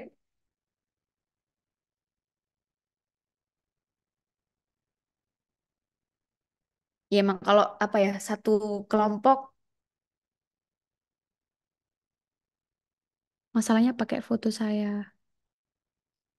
Oh,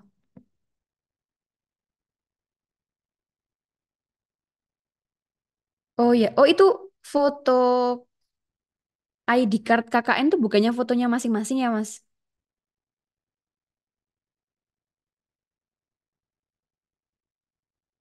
Oh, contoh contoh ID card yang dikasih si konsumsi ke teman-teman KKN nih pakai contoh contoh mukanya Mas Lukman gitu ya. Hmm. Nah, di sini Mas Lukman sebagai apa nih? Kalau boleh tahu.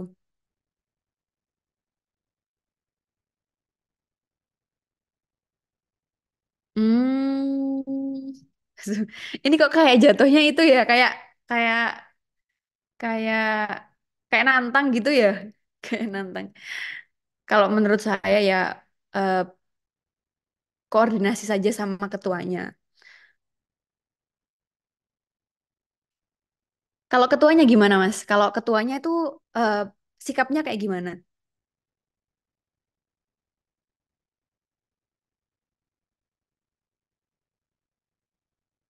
Oh. Nah, ini nih, ketua pihak ke konsumsi. Berarti, nah ini KKN-nya masih lama atau udah deket nih, Mas?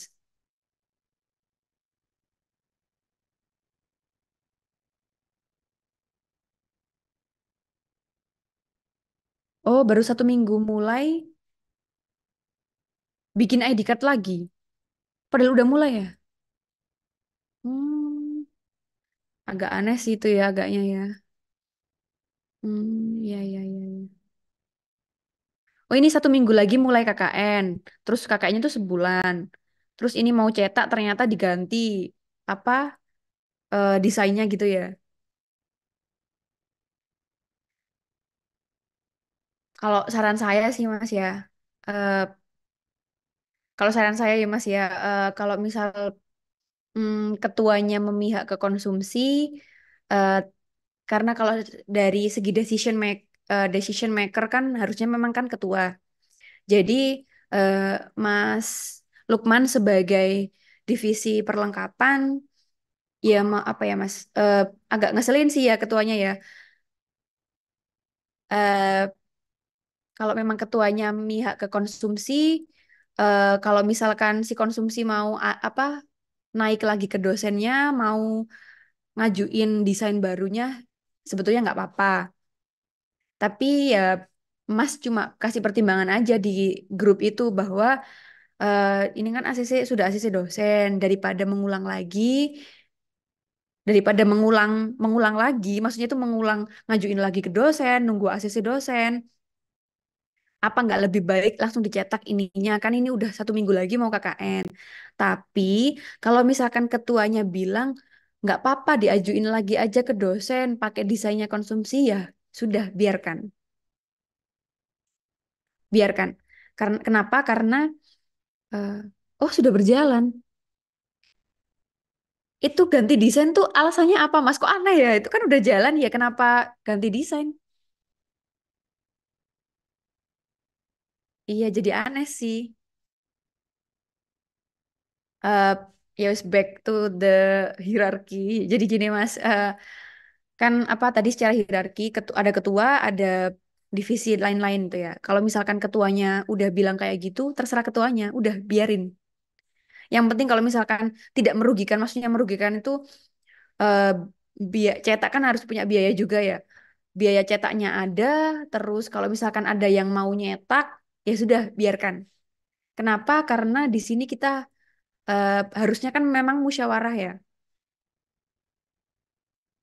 Nah, kalau solusinya ya menurut saya ini kalau dari kelompok KKN itu oh mau handle sendiri biaya cetaknya. Ya kalau misalkan mau cetak ulang ya harus pakai uang kelompok sih Mas. Nggak bisa kalau pakai uang pribadi karena ini kan kepentingan kelompok ya. Jadi solusinya tetap bilang ke ketuanya kalau misalkan ada dana buat cetak, ada yang mau nyetak, ya silahkan. Kalau mau dicetakin ya nggak apa-apa. Mas Mas Lukman yang nyetak, tapi kan atas biaya dari kelompok tadi. Kalau menurut saya seperti itu. Kenapa? Ya karena ini kan kepentingan kelompok gitu, bukan kepentingan pribadi. Padahal ID card ini kan udah jadi. Itu kan ide-idenya yang lain yang bikin desain-desain baru gitu. Jadi tetap tapi kalau misalkan masalah masalah masalah keputusannya terserah ketuanya. Terserah ketuanya atau kalau KKN itu biasanya kan kelompok ya, Mas. Atau ditanyain aja di kelompoknya, mau cetak ulang apa mau tetap pakai ID card ini gitu. Nanti ikut suara terbanyak gitu. Ya, jadi kalau menurut saya tetap kalau KKN itu kan hierarkinya nggak terlalu apa ya instruktif ya. Kalau misalkan kayak BEM kayak himpunan itu kan biasanya karena hierarkinya tinggi ya. Jadi ketua ke divisi itu kayak instruksi. Tapi kalau KKN kalau menurut saya ya KKN itu kan kayak harusnya musyawarah ya. Kalau misalkan dia minta ayo cetak ulang ya tinggal tanya aja kalau ada dananya sini tak cetakin. Kalau nggak ada dananya ya nggak bisa dicetakin mau pakai uang siapa gitu. Kalau misalkan tapi kan ini tugas kamu kan udah dicetak yang kemarin. Kan ini udah dicetak, udah jadi nih ID card-nya gitu. Kenapa kok dirubah-rubah lagi gitu. Terus atau ketika biasanya kan kalau KKN itu kan ada ngumpul nih malam-malam atau kayak sore kalau evaluasi gitu ya tanya aja di kelompoknya. Teman-teman ini mau cetak ulang apa mau pakai ini aja. Kalau suara terbanyak mau cetak ulang ya nggak apa-apa cetak ulang, tapi ya resikonya ya kita harus iuran ulang eh, buat apa nih? Buat nyetak. Tapi kalau nggak ada yang mau iuran ya nggak bisa dicetak, nggak ada uangnya gitu. Udah kayaknya gitu aja deh Mas. Cara ngasih apa? Ngasih solusinya gitu. Toh kalau teman-temannya pada ngerti, insya Allah harusnya harusnya udah nggak cetak ulang sih gitu. Kan udah berjalan juga toh ID card-nya. Gitu, Mas.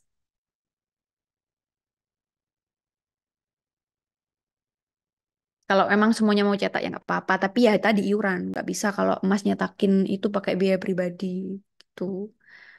Ada tanggapan, Mas? Mas Lukman?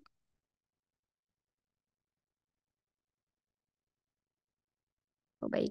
Terima kasih. Ini ada pertanyaan. Indah Nandarista. Kak, saya punya temen yang dia memang lagi di kondisi yang bisa dibilang susah banget gitu, Kak. Dari beberapa sisi. Terus ada momen di mana dia tuh cerita yang udah sehopeless itu sampai kayak bilang mau pergi dari dunia. Oh. Nah, itu gimana Kak sikap kita sebagai pendengar supaya dia bisa tenang menghadapi masalahnya? Karena tuh kan kalau disemangatin rasanya kayak kurang aja gitu Kak. Pasti dia juga lagi nggak bisa semangat. Iya, iya. Kalau cuma disemangati itu dia eh, kalau orang udah sehopeless itu terus disemangatin itu kayak kayak omong kosong gitu ya jatuhnya ya kayak iya sih ngasih semangat tapi kalau eh, saran saya yang pertama yang harus eh, kamu lakuin Mbak Indah ya temenin dia mau cerita apa aja dengerin jadi biar Mbak Indah tahu nih temennya sampai mana nih maksudnya itu kan teman itu kan sebetulnya kadang-kadang orang itu cuma butuh didengerin meskipun masalahnya sekompleks itu misalkan dia punya masalah kompleks banget ketika dia cerita nih dengerin aja. Kenapa? Karena biar kita tahu nih ceritanya dia sampai mana nih. Kalau misalkan dia ceritanya tentang kayak, oh aku tuh aku bingung banget ya kenapa orang tua kayak gini, kenapa kayak gini gitu kan. Berarti dia masih sampai kesel sama orang tuanya. Terus kalau misalkan dia punya apa, dia cerita lagi misalkan, "Eh, kenapa sih kemarin harusnya gini, sekarang kayak gini, gini gitu. Dengerin aja. Jadi kan Mbak Indah tahu nih permasalahannya dia sampai mana. Tetap dengerin aja tanpa menghakimi. Dengerin tanpa menghakimi. Jadi ketika dia sudah selesai cerita, respon. Respon itu kan macam-macam ya. Respon tuh ya sesuai sama hatinya Mbak Indah aja. Kayak ya kita sebagai teman, sebagai sesama manusia. Misalkan dia cerita sama orang tuanya, iya ya kok gitu ya mamamu ya gitu. Harusnya gini terus kamu kayak gimana? Jadi kayak kayak diajak ngobrol aja gitu. Jadi diajak ngobrol aja. Kenapa orang yang temennya Mbak Indah yang udah sampai di titik di mana ini maksudnya tanda kutip pergi ini kan agak kalau saya nangkapnya itu eh, agak ke arah mengakhiri hidup gitu ya Mbak Indah ya. Jadi itu bener-bener butuh temen. Orang yang kayak gitu jangan sampai dia sendiri. Apalagi kalau misalkan dia teman baiknya Mbak Indah, jangan sampai dia sendirian. Temenin dia, dia mau cerita apa aja dengerin. Meskipun cerita itu udah biasanya kan orang udah kayak gitu tuh sebetulnya ceritanya itu masalahnya udah kompleks, udah nggak bisa ditanganin biasanya. Kayak udah udah nggak ada solusinya ya. Ya soalnya masalahnya gitu-gitu terus gitu. Kan ada ya masalah yang kayak gitu. Ya pokoknya dengerin terus. Pokoknya dia setiap dia curhat, dengerin terus. Terus pesan ke dia, kamu kalau cerita apapun cerita ke aku terus ya nggak apa-apa gitu. Takutnya kan dia berbuat nekat. Kamu cerita aja terus ke aku nggak apa-apa. Kalau kamu butuh bantuan, bilang bantuan, bilang bilang ke aku bisa bantu apa. Kalau aku bisa bantu pasti tak bantu.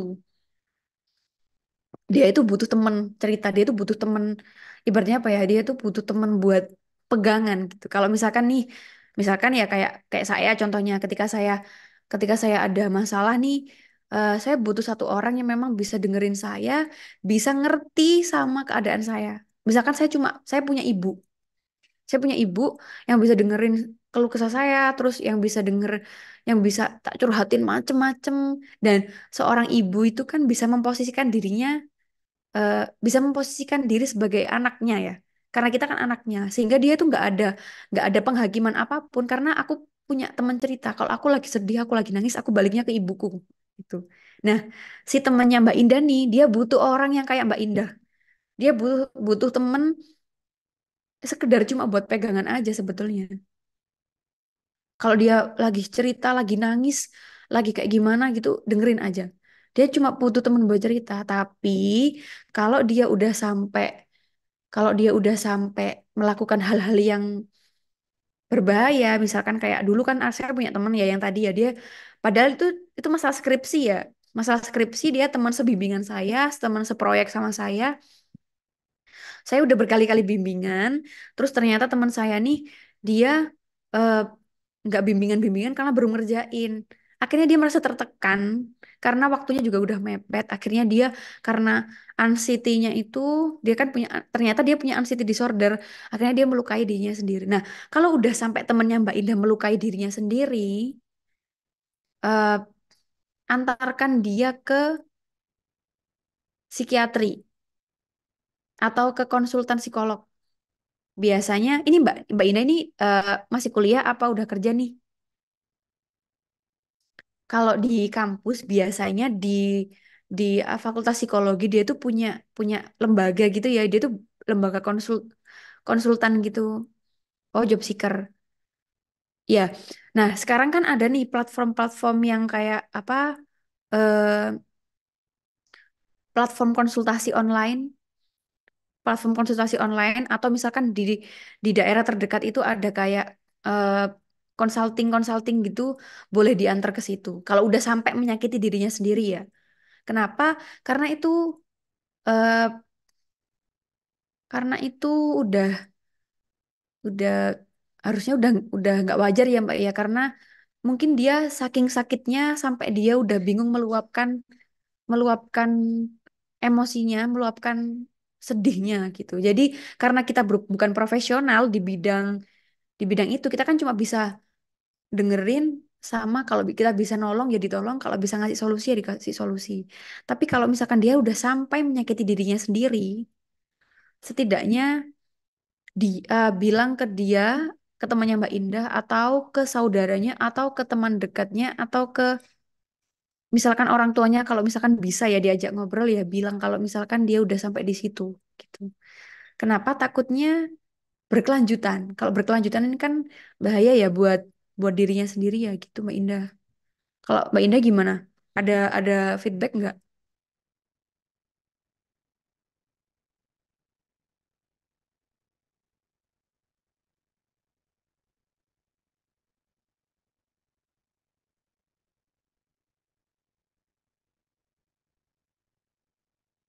Bingungnya gimana Mbak? Kadang-kadang itu ya kayak bingung nanggepinnya saking kompleksnya masalahnya ya.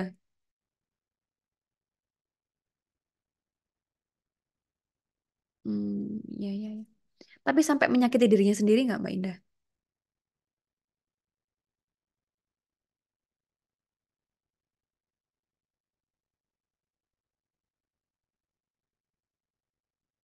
Oh ya.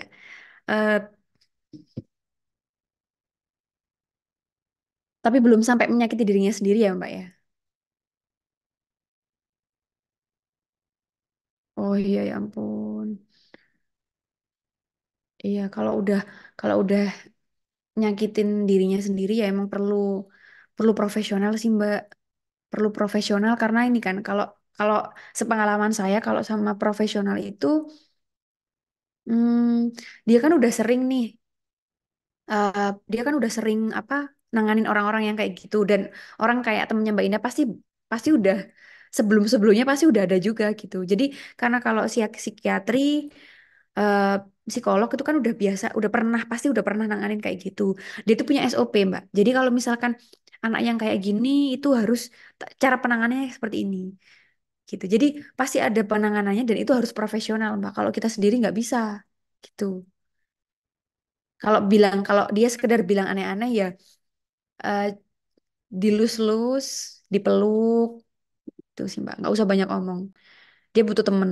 Ya di dilus-lus, dipeluk gitu. Jadi kayak dia biar dia tenang gitu. Udah jangan kayak gitu gitu. Nggak boleh kayak gitu gitu. Tapi kalau sampai dia sampai menyakiti tangannya berkali-kali, terus dia eh, coba kamu nggak pengen tah eh, konsultasi ke psikolog gitu gitu karena karena itu takutnya kan berkelanjutan Mbak ya kalau misalkan sampai menyakiti tangannya itu kalau teman saya tuh habis nyakitin tangannya kayak dia kan kayak nyilet-nyilet tangannya gitu itu langsung langsung ke konsultan psikologi pada waktu itu karena kebetulan kita masih di kampus ya jadi eh, di Fakultas Psikologi ada lembaganya kita ke situ terus akhirnya ngobrol sama psikolognya kalau berdasarkan cerita dari teman saya tadi ya dianjurkan jadi kalau dia lagi emosi dia kan kalau emosi itu kan kayak kayak orang kayak orang kedinginan terus kayak kayak gimana gitu jadi dia itu disuruh nutup pintu kamarnya dia disuruh nutup pintu kamarnya dia kan histeris gitu kan Mbak ya jadi dia disuruh nutup pintu kamarnya di dalam kamarnya nggak boleh ada pisau nggak boleh ada silet nggak boleh ada gunting nggak boleh ada benda-benda tajam terus pintunya harus dikunci terus dia kalau emosi harus pegangan sesuatu gitu. Dia kan meluap-luap emosinya. Dia tuh udah kayak kayak apa ya Mbak ya? Kayak kayak marah-marah terus kayak menggigil gitu loh. Gitu. Jadi solusinya kayak gitu Mbak. Nah, kalau misalkan kita kan bukan profesional ya, kita nggak tahu gimana caranya mengalihkan emosinya orang tadi, temennya Mbak Ina tadi gitu.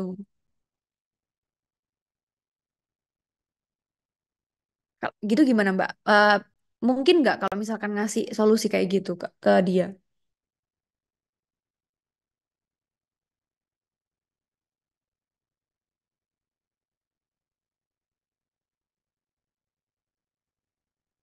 Oh iya, iya sih.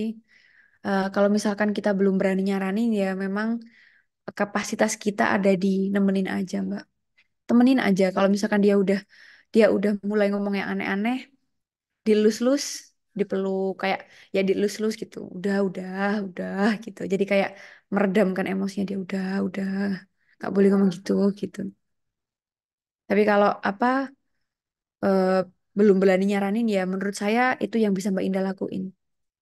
Karena ya kita nggak bisa ngapa-ngapain lagi gitu. Tapi ada sekarang Mbak itu apa eh, website platform konsultasi online kayak kalau di apa di YouTube tuh saya biasanya kan kayak dengerin 1% gitu. Dia ada platform buat konsultasi online gitu.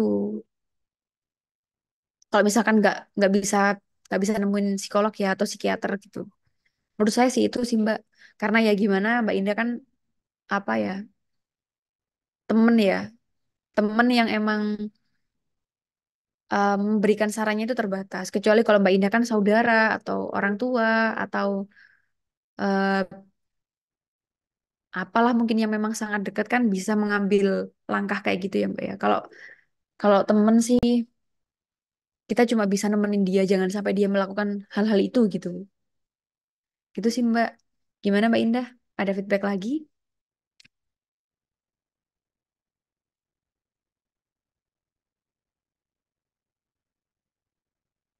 Ya, sama-sama Mbak Indah.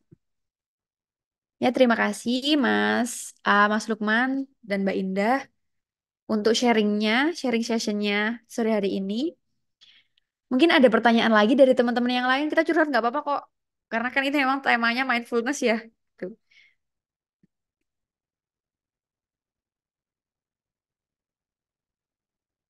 Apakah ada pertanyaan lagi dari teman-teman?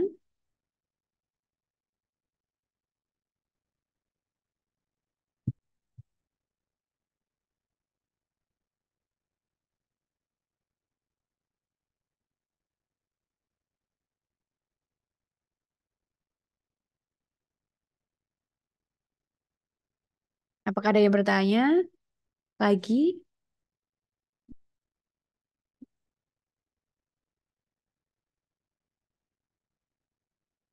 Di sini ada Mbak Mbak Terima Sari, ada Mbak Hairuni, M Rizwa, ada Tasya Amelia, ada Yenafi Mahdirio, ada Zahra, ada Delano Yusuf Habibi. Monggo bisa bisa sharing nggak apa-apa, sharing apapun.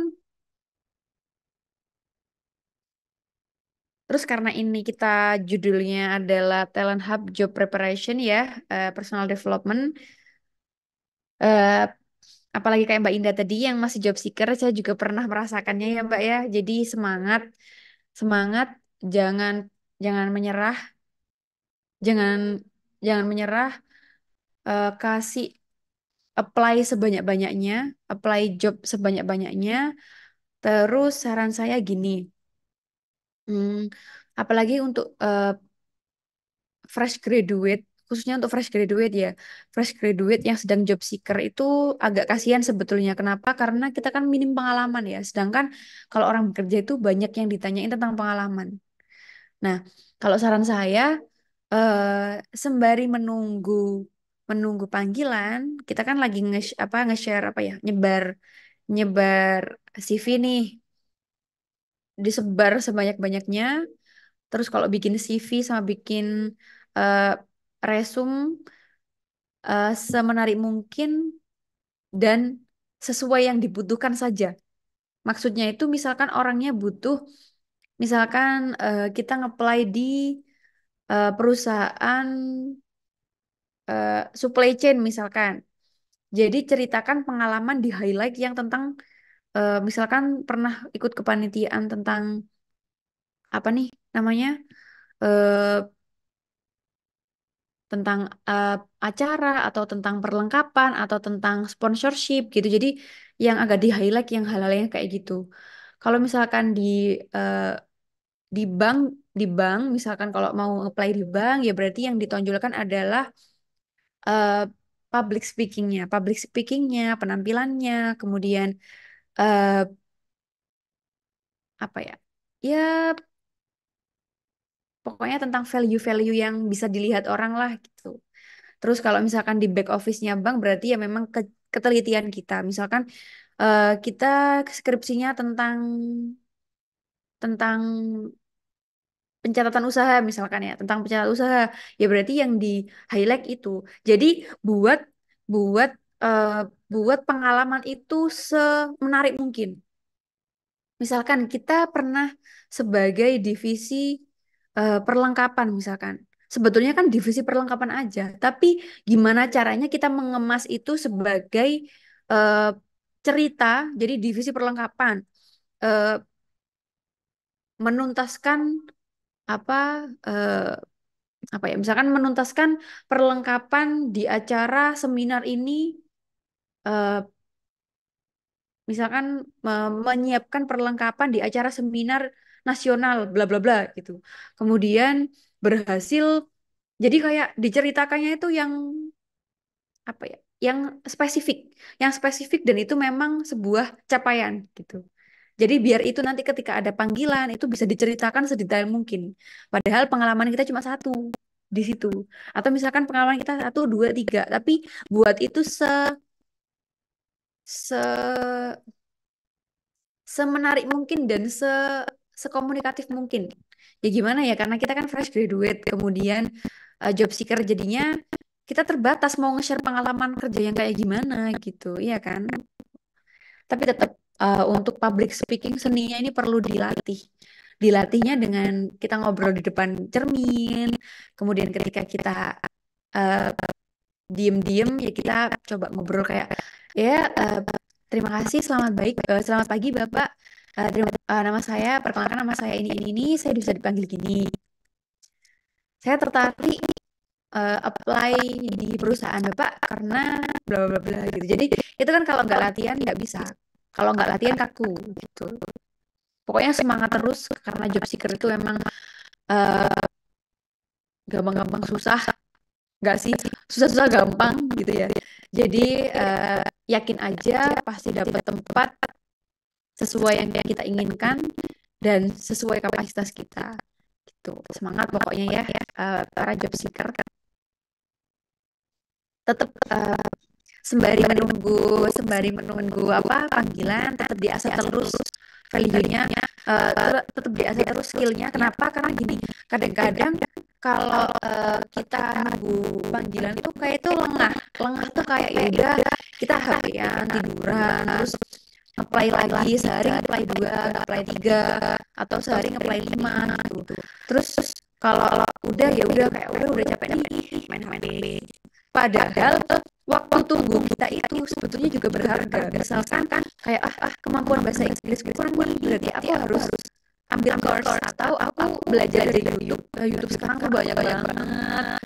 Terus kayak aplikasi speaking English tuh banyak kayak ESL Speak, terus kayak apa lagi ya, dan lain sebagainya banyak. Jadi ketika kita mau ngomong bahasa Inggris pronunciation kita benar enggak gitu. Jadi itu udah banyak banget. Itu contohnya bahasa Inggris ya. Terus atau apalagi ya tentang desain misalkan. Kalau misalkan kita nge-apply dari marketing online misalkan atau kayak digital marketing, berarti kan kita harus menguasai tools yang ada di baik di internet atau laptop atau di software apa gitu. Nah kita harus update diri kita terus gitu. Dan itu kita cantumkan ke CV kita. Dan kalau misalkan kita panggilan ya kita ngomong, pasti kan orangnya tanya pengalamannya apa gitu. Kalau ditanya pengalaman apa ya kita ceritakan pengalaman kita pada waktu udah sampai sini dengan sedetail mungkin dan semenarik mungkin gitu. Detail itu belum tentu menarik loh. Ada orang yang kayak ya saya dulu pernah menjadi divisi perlengkapan saya di KKN saya, jadi kalau di KKN itu disuruh gini-gini itu nggak menarik gitu. Coba kalau di KKN saya ada di divisi perlengkapan, di divisi perlengkapan saya berhasil menjadi ibaratnya apa ya, kayak kalau di nikahan, kalau di acara kan kayak vendor dekor gitu kan ya, kayak saya berhasil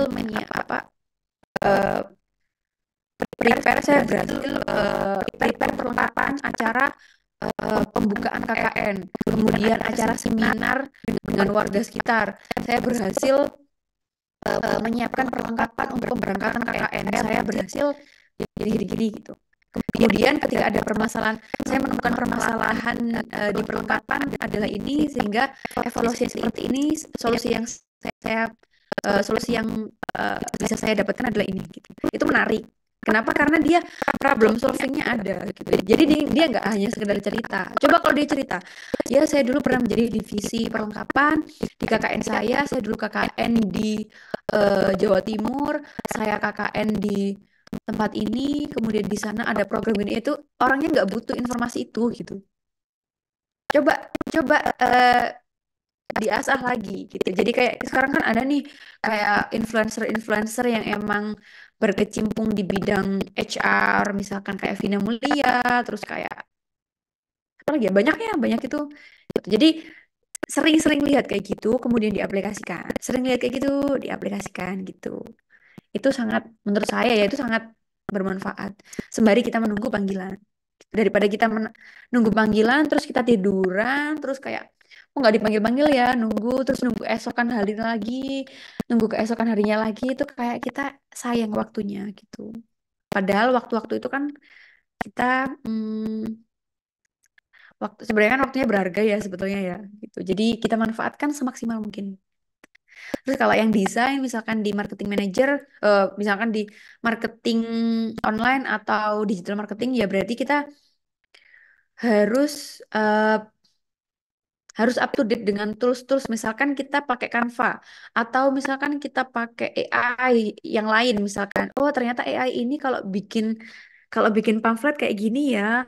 Terus kalau misalkan kita masang ads, kalau kita mau pasang ads, ternyata antara ini sama ini tuh ternyata yang paling direkomendasiin tuh yang ini nih ternyata gitu. Itu kan informasi kayak gitu kan banyak banget ya di YouTube, di Google gitu. Itu banyak banget. Terus apalagi kalau misalkan ada course-course gratis gitu, ikut aja gitu. Itu kayak waktunya pasti nggak kerasa sambil nunggu gitu. Kok saya jadi ini ya advice job seeker kayaknya. Ya pokoknya itu ya, teman-teman. Pokoknya semangat, rezeki sudah ada yang ngatur. Kalau orang yang sudah berusaha pasti ada hasilnya, nggak mungkin nggak ada hasilnya. Tuhan itu adil. Jadi kalau misalkan kita udah berusaha semaksimal mungkin, pasti ada hasilnya. Nggak mungkin nggak ada hasilnya. Kalau misalkan belum kelihatan hasilnya, berarti usahanya masih kurang. Gitu. Oh iya, sambil saya cerita-cerita, ada yang ditanyakan lagi teman-teman. Monggo bisa kita sharing cerita.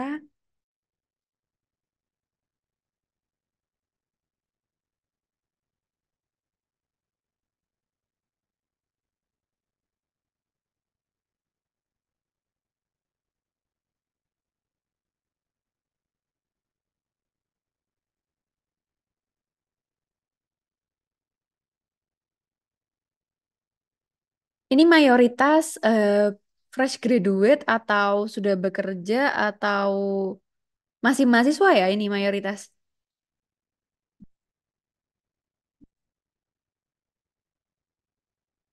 Kayak Mbak Admira Sari ini eh, fresh graduate atau mahasiswa atau sudah bekerja?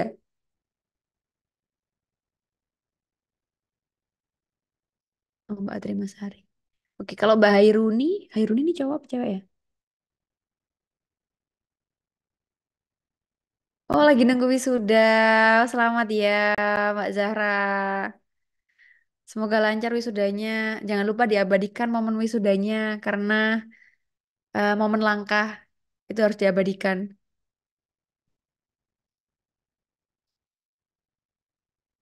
Semangat juga, habis ini jadi job seeker juga Mbak Zahra. Semangat. Oh, Hairuni. Mas Rukmanul Hakim tadi mahasiswa kayaknya ya masih KKN. M. Rizwa, ini mahasiswa apa, job seeker apa, sudah bekerja?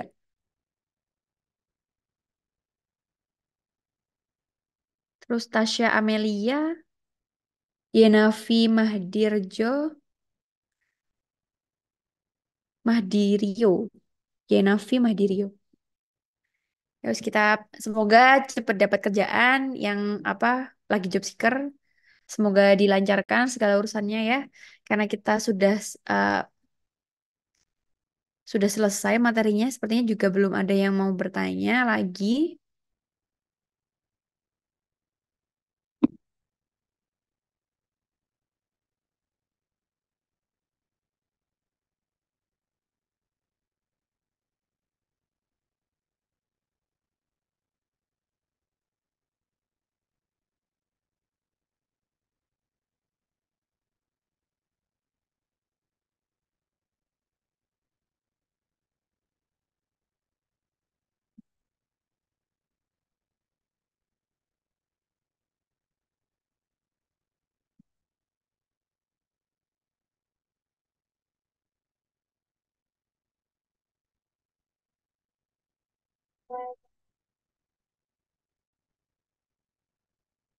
Baik, jika sudah tidak ada yang bertanya lagi, terima kasih banyak atas perhatiannya, atas atensinya, atas sharingnya juga. Saya senang banget loh kalau ada yang sharing-sharing kayak gitu. Semoga eh, semoga ilmu yang bisa saya berikan ini bermanfaat. Semoga lekas dapat pekerjaan untuk ya job seeker. Semoga dilancarkan segala urusannya untuk yang lainnya, baik yang mau wisuda dan lain sebagainya. Terima kasih banyak. Saya akhiri. Wassalamualaikum warahmatullahi wabarakatuh.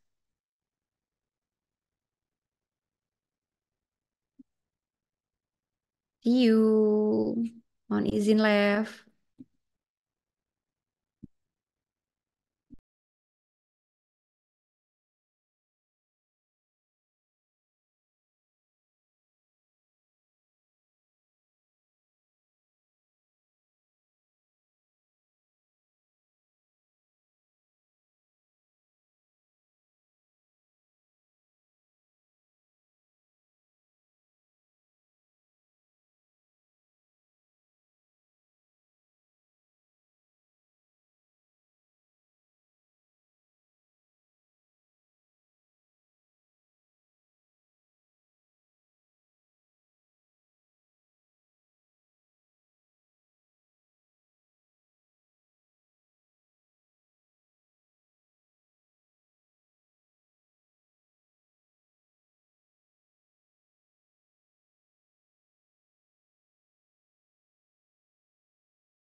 Recording stop.